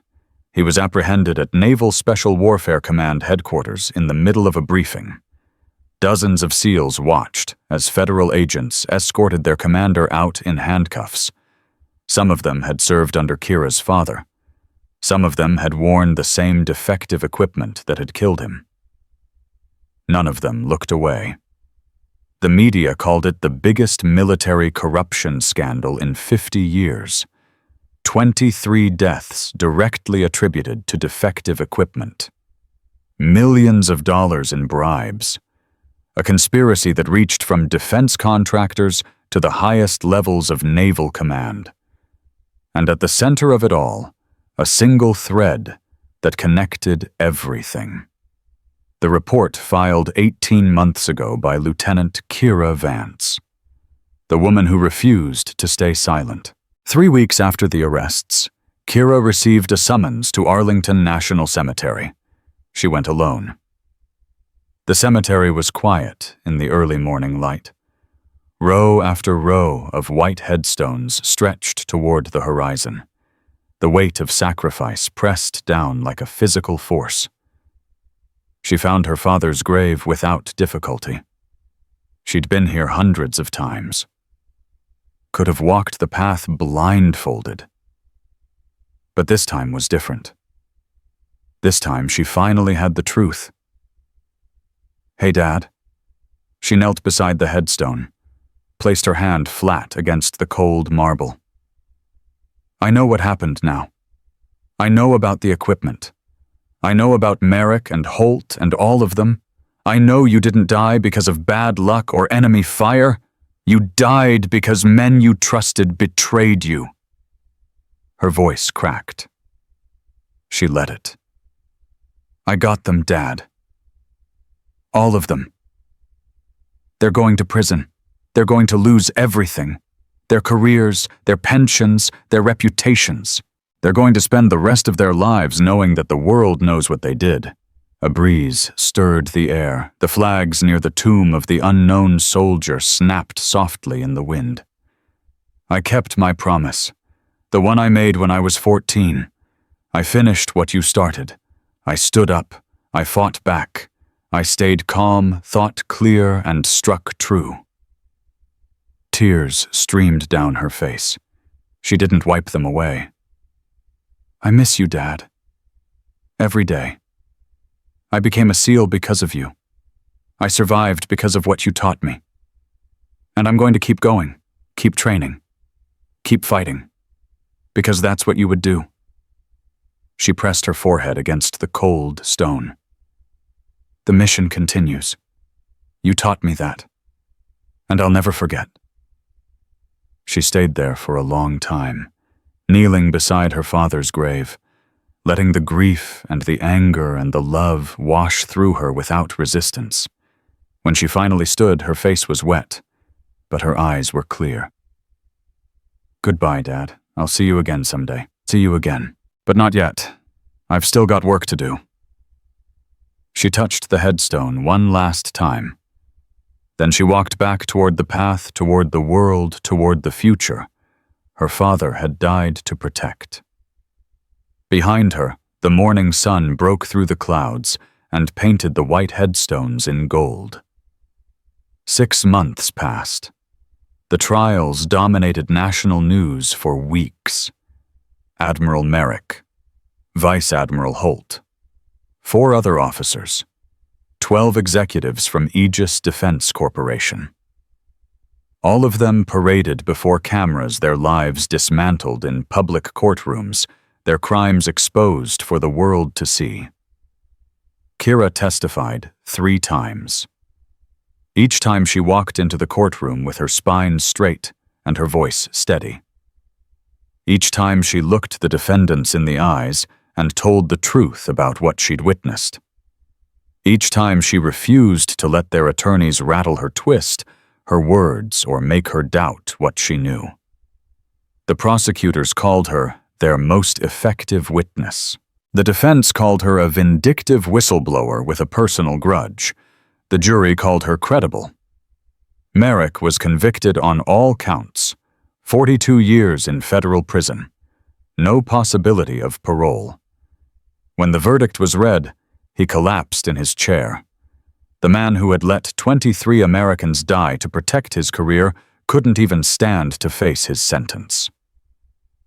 Holt received 38 years. He'd been less directly involved in the financial corruption, but his signature on those equipment manifests had sealed his fate. The jury deliberated for less than 4 hours. Morrison testified as a cooperating witness. His honesty earned him a reduced sentence, 5 years in minimum security, but the real punishment was visible on his face every day of the trial. The guilt he'd carried for a decade finally had an audience, and that audience judged him harshly.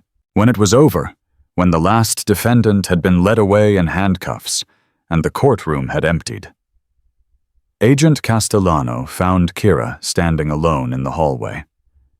"It's done," Castellano said. "Is it? The legal part, anyway. The convictions are solid. The appeals will fail. These men are going to die in prison." Castellano studied her. "But that's not what you're asking about, is it?" "My father is still dead. The 23 others are still dead. No verdict changes that." "No, it doesn't." Castellano was quiet for a moment. But maybe their families can sleep a little easier now. Maybe they can stop wondering why. Maybe they can finally grieve without the weight of unanswered questions. Kira thought about the families she'd met during the trial.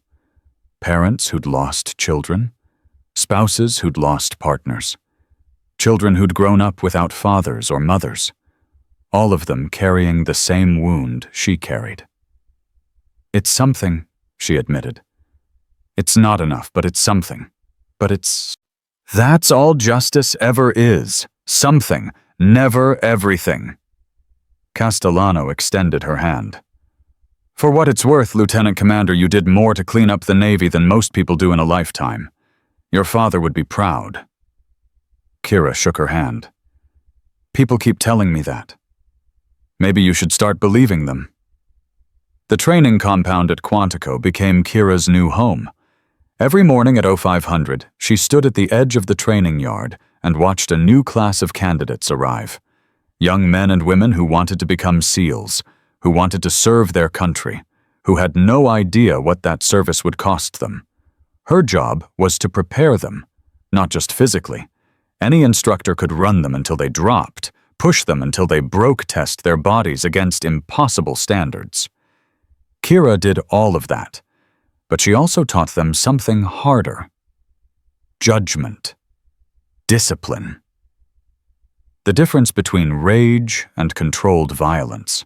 The knowledge that the hardest enemy they'd ever face wasn't waiting in some foreign country. The hardest enemy lived inside their own heads. Stay calm, she told them during their first drill. Think clear. Strike true. Those 3 principles will keep you alive when everything else fails. Memorize them. Live them. Because someday in some dark corner of the world they'll be the only thing between you and a body bag. The candidates listened. Some of them already knew her story. The woman who'd knocked out an admiral. The whistleblower who'd brought down a corruption ring. The daughter of Master Chief Daniel Vance. But Kira never talked about that. Not in training. Not in the barracks. Not in the quiet moments between drills when candidates approached her with nervous questions and hero worship in their eyes. I'm not here to tell you war stories, she said when they asked. I'm here to make sure you survive long enough to have your own. 3 months into her assignment, a call came through on the secure line. Commander Mitchell, her commanding officer, met her in the operations center. Syria, Mitchell said without preamble. Counterterrorism operation. High-value target. The mission requires a small team with specialized skills.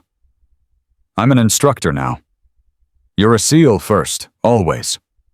Mitchell handed her a folder. Hostage rescue. 4 American contractors held by ISIS remnants.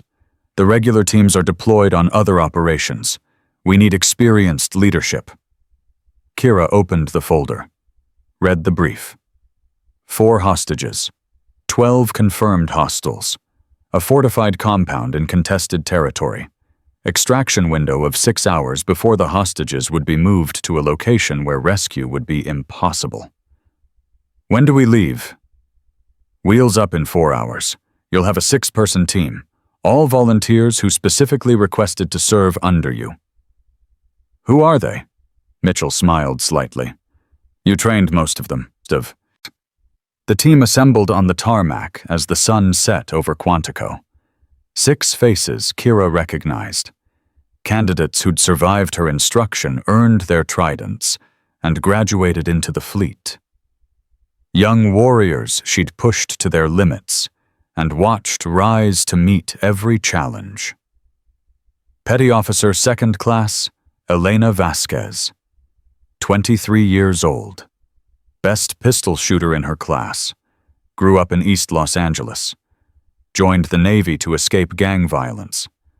Found a new family in the teams. Petty Officer 3rd Class Marcus Webb. 24. Son of a police officer killed in the line of duty. Understood sacrifice in his bones. Never quit. Never complained. never stopped moving forward. Petty Officer 2nd Class, James Okonkwo, 25, Nigerian immigrant, became a citizen at 18 and enlisted the same day. Believed in America with a ferocity that put native-born patriots to shame. Petty Officer 3rd Class, Sarah Chen, 22, youngest of the group.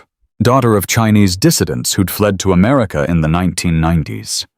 Small and quiet until the shooting started. Then she became something else entirely.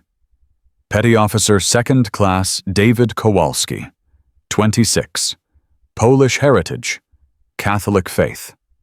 Prayed before every mission and fought like the devil himself afterward. Petty Officer 3rd Class Michael Reyes, 23, Hispanic, Texas-born. Rode rodeo before joining the Navy. Said the bulls were scarier than any terrorist. They stood at attention as Kira approached. At ease. She looked at each of them in turn. You know the mission. 4 American lives in the balance. 12 hostiles minimum, probably more. We go in fast, we go in quiet, and we come out with everyone breathing. Questions. Vasquez raised her hand. Ma'am, is it true what they say about you, about the Syria operation before 7 rooms alone? Yes. How did you do it? Kira met her eyes. I stayed calm. I thought clear. I struck true. Same thing I taught you. Same thing I expect you to do tonight. Yes, ma'am. Good. Kira turned to the aircraft. Load up. We brief in the air. The flight took 11 hours. They crossed time zones and continents, leaving behind everything familiar and flying toward the unknown. Kira used the time to review the intelligence study, the compound layout, and run through contingency plans. She'd done this 100 times before. The routine was comforting in its familiarity.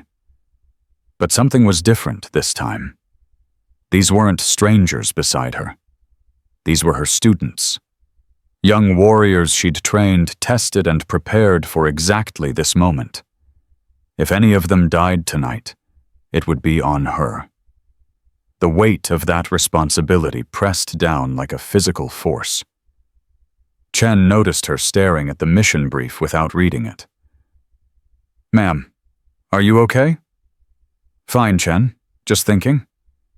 About what? Kira was quiet for a moment.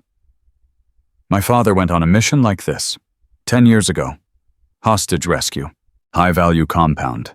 He saved the hostages but didn't make it out himself. Chen's face sobered. I know. Everyone knows. Then you know what's at stake tonight. Not just for the hostages. For all of us. Kira met her eyes. I won't let what happened to my father happen to any of you. But I need you to trust me. Can you do that? Yes, ma'am. We all can. Kira looked around the aircraft. 5 other faces nodded back at her.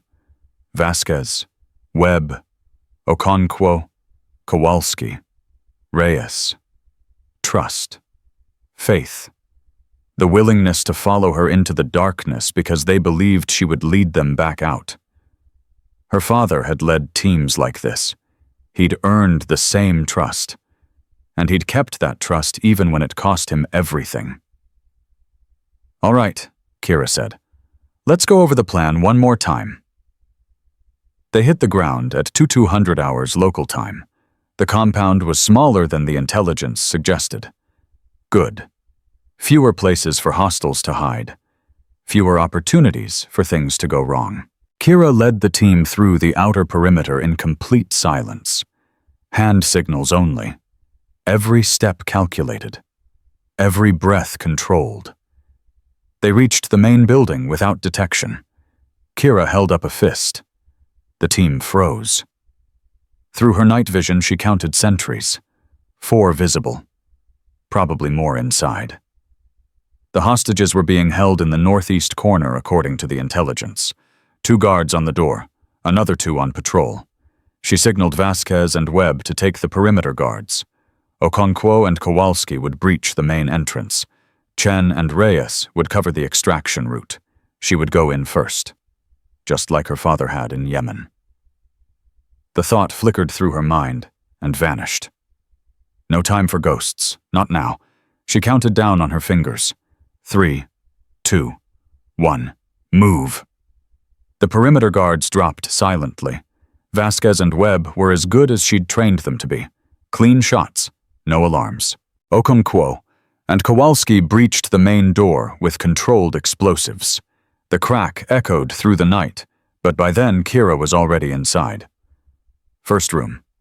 2 hostiles, both down before they could raise their weapons. Second room. Empty. Third room.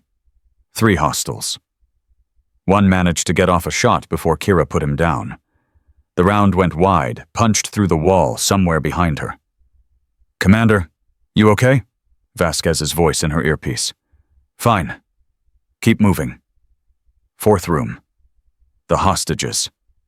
4 American contractors bound and gagged, eyes wide with terror and hope. 2 guards standing over them, weapons raised. Kira didn't hesitate. 2 shots. 2 guards down. She crossed to the hostages, pulled out her knife, started cutting restraints. "I'm Lieutenant Commander Kira Vance, United States Navy. We're here to bring you home." One of the hostages, a man in his 40s with blood caked in his hair, started crying. "We thought no one was coming. We thought..." "We always come. That's the job." She helped him to his feet. "Can you walk?" Yes, I think so." "Then let's go. Stay close to me." The extraction route was clear. Chen and Reyes had done their jobs. The team converged on the exit point, hostages surrounded by SEALs moving fast, but controlled. They were 50 meters from the extraction vehicles when everything went wrong. Gunfire erupted from the north. A second group of hostiles that the intelligence had missed. 10, maybe 12 of them pouring fire into the team's position. Kowalski went down. "Man down!" Vasquez screamed. Kira's mind went cold. Crystal clear. The same clarity she'd felt on the parade ground. The same clarity her father had probably felt on that rooftop in Yemen. "Vasquez, Webb, suppressive fire. Okonkwo, get Kowalski, Chen, Reyes, get the hostages to the vehicles. Move, move, move." The team responded instantly. Training taking over. Muscle memory and discipline doing what panic couldn't. Kira grabbed her rifle and moved toward the incoming fire. "Ma'am, what are you doing?" "Buying you time. Go." She found cover behind a low wall and started picking off targets. 1 shot, 1 kill. Just like her father had taught her. Just like she'd taught her students. The hostiles fell. 1, 2, 3, 4. But more kept coming. "Commander, we need to go." Webb's voice crackled with urgency. "Get the hostages out. I'll catch up." "Ma'am, that's an order." She heard the vehicles start, heard the team loading the hostages, heard Kowalski groaning alive, thank God alive. 5 more hostiles down. 6, 7. The gunfire slowed, stopped. Kira waited, counted to 10. No more incoming. She moved. The vehicles were 100 meters away. She ran. Flat out, faster than she'd ever run in her life. Bullets kicked up dirt behind her. 1 hostile she'd missed. Maybe 2. A round punched through her vest. Body armor held, but the impact knocked the breath from her lungs. She kept running. 50 meters, 20, 10. Hands grabbed her, pulled her into the moving vehicle. Vasquez and Webb, their faces streaked with dirt and fear and relief. "Drive!" Kira gasped. "Drive!" The vehicle accelerated. The compound fell away behind them. They were clear. Kira lay on the floor of the vehicle, staring at the ceiling, chest heaving. "Everyone okay? Sound off?" "Vasquez good. Webb good. Okonkwo good. Chen good. Reyes good. Kowalski hit but stable. Round caught his vest. Gonna have a hell of a bruise." 6 SEALs, 4 hostages. All alive. Mission accomplished. Kira closed her eyes and laughed. The sound was raw and broken and absolutely genuine. "What's so funny, ma'am?" Vasquez asked. "Nothing. Everything." Kira sat up slowly, wincing at the pain in her chest where the round had hit her vest. "My father did this mission 10 years ago. Hostage rescue. Similar compound. He saved the hostages but didn't make it out." "But you did." "We did." Kira looked around at her team. "All of us. Because we stayed calm. We thought clear. We struck true. And we had each other's backs." Kowalski coughed from his position on the stretcher. "Ma'am, for the record, best training I ever had." Kira smiled. "For the record, Kowalski best team I ever led." The extraction aircraft met them at the predetermined coordinates. Medical personnel swarmed Kowalski and the hostages. The team stood together on the tarmac, exhausted and battered and alive. Kellerman was waiting. "Heard you had some excitement," he said. "Nothing we couldn't handle." "I didn't doubt it." Kellerman's eyes swept the team. "Your father would be proud. Of all of you." Kira looked at her SEALs. Young warriors who'd faced the worst and emerged stronger, who'd trusted her leadership and proven themselves worthy of the trident. "He would," she agreed. "And so am I." 2 weeks later, Kira stood before a formation of new candidates at Quantico. Fresh faces, eager eyes, no idea what they were in for. She thought about everything that had led to this moment. Her father's death, her training, Afghanistan, the parade ground, Thornton, Merrick, the trials, Syria. All of it had brought her here, to this compound, to these candidates, to the chance to pass on everything she'd learned. "Welcome to the first day of the rest of your lives," she said. "Some of you won't make it through the week. Some of you won't make it through the month. That's okay. Not everyone is meant to be a SEAL, but those of you who do make it, those of you who push through when every fiber of your being screams to quit, you'll become part of something bigger than yourselves." She paused. Let the words settle. "I'm going to teach you how to fight, how to shoot, how to survive in the worst conditions imaginable. But more importantly, I'm going to teach you when to fight, when to hold back, when to strike. Because the difference between a good warrior and a great one isn't strength or speed or even skill. It's judgment. It's knowing that every action has consequences. Every shot, every punch, every decision. She thought about the parade ground, about Thornton's raised fist, about the choice that had changed everything. My father taught me 3 principles that have guided my entire life. Stay calm, think clear, strike true. He died living those principles. I almost lost everything defending them, but I would make the same choice again, every time, because some things are worth fighting for, even when the cost is high. She looked at the candidates, saw herself in their faces, young, uncertain, full of potential that hadn't been tested yet. You're going to be tested here, every day, every hour, and you're going to fail. A lot. That's okay. Failure is how you learn. Failure is how you grow. The only way to truly fail is to quit. A hand went up. A hand. Young woman in the front row. Couldn't be more than 21. Ma'am, is it true what they say about what you did to that admiral? Kira smiled. It's true. Do you regret it? Not for a second? Kira straightened her spine. He hit me. He raised his hand to hit me again. I defended myself with the minimum force necessary, and then I accepted the consequences. That's what warriors do. We act when action is required. We take responsibility for our choices. We don't run from the outcome. What happened to him, the Admiral?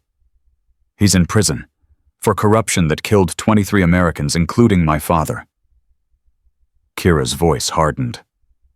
I didn't hit him for revenge. I didn't hit him because I was angry. I hit him because he was attacking me, and I refused to be a victim. There's a difference. The candidate nodded slowly. Something like understanding flickered in her eyes. Now, Kira said, enough questions. We have work to do. You have warriors to become.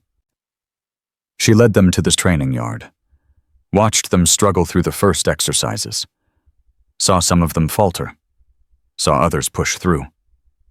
This was her mission now, not combat, not hostage rescue. Teaching, leading, passing on the flame that her father had passed to her. The mission continued. It always would. Because that's what warriors did. They fought. They fell. They got back up. And they kept going until the job was done. Kira thought about her father one last time. The man on the rooftop, the warrior who'd given everything so others could live. She understood now, not just his sacrifice, but his purpose. He hadn't died for glory or recognition. He'd died because some things mattered more than survival. Honor, duty, the lives of people who couldn't defend themselves. She carried that purpose now, in her blood, in her bones, in every lesson she taught, and every candidate she trained. Master Chief Daniel Vance had started something in that building in Yemen. His daughter had finished it. And now she would pass it forward to a new generation of warriors who would carry it further still. The sun rose over Quantico. A new day, a new class, a new chance to make a difference.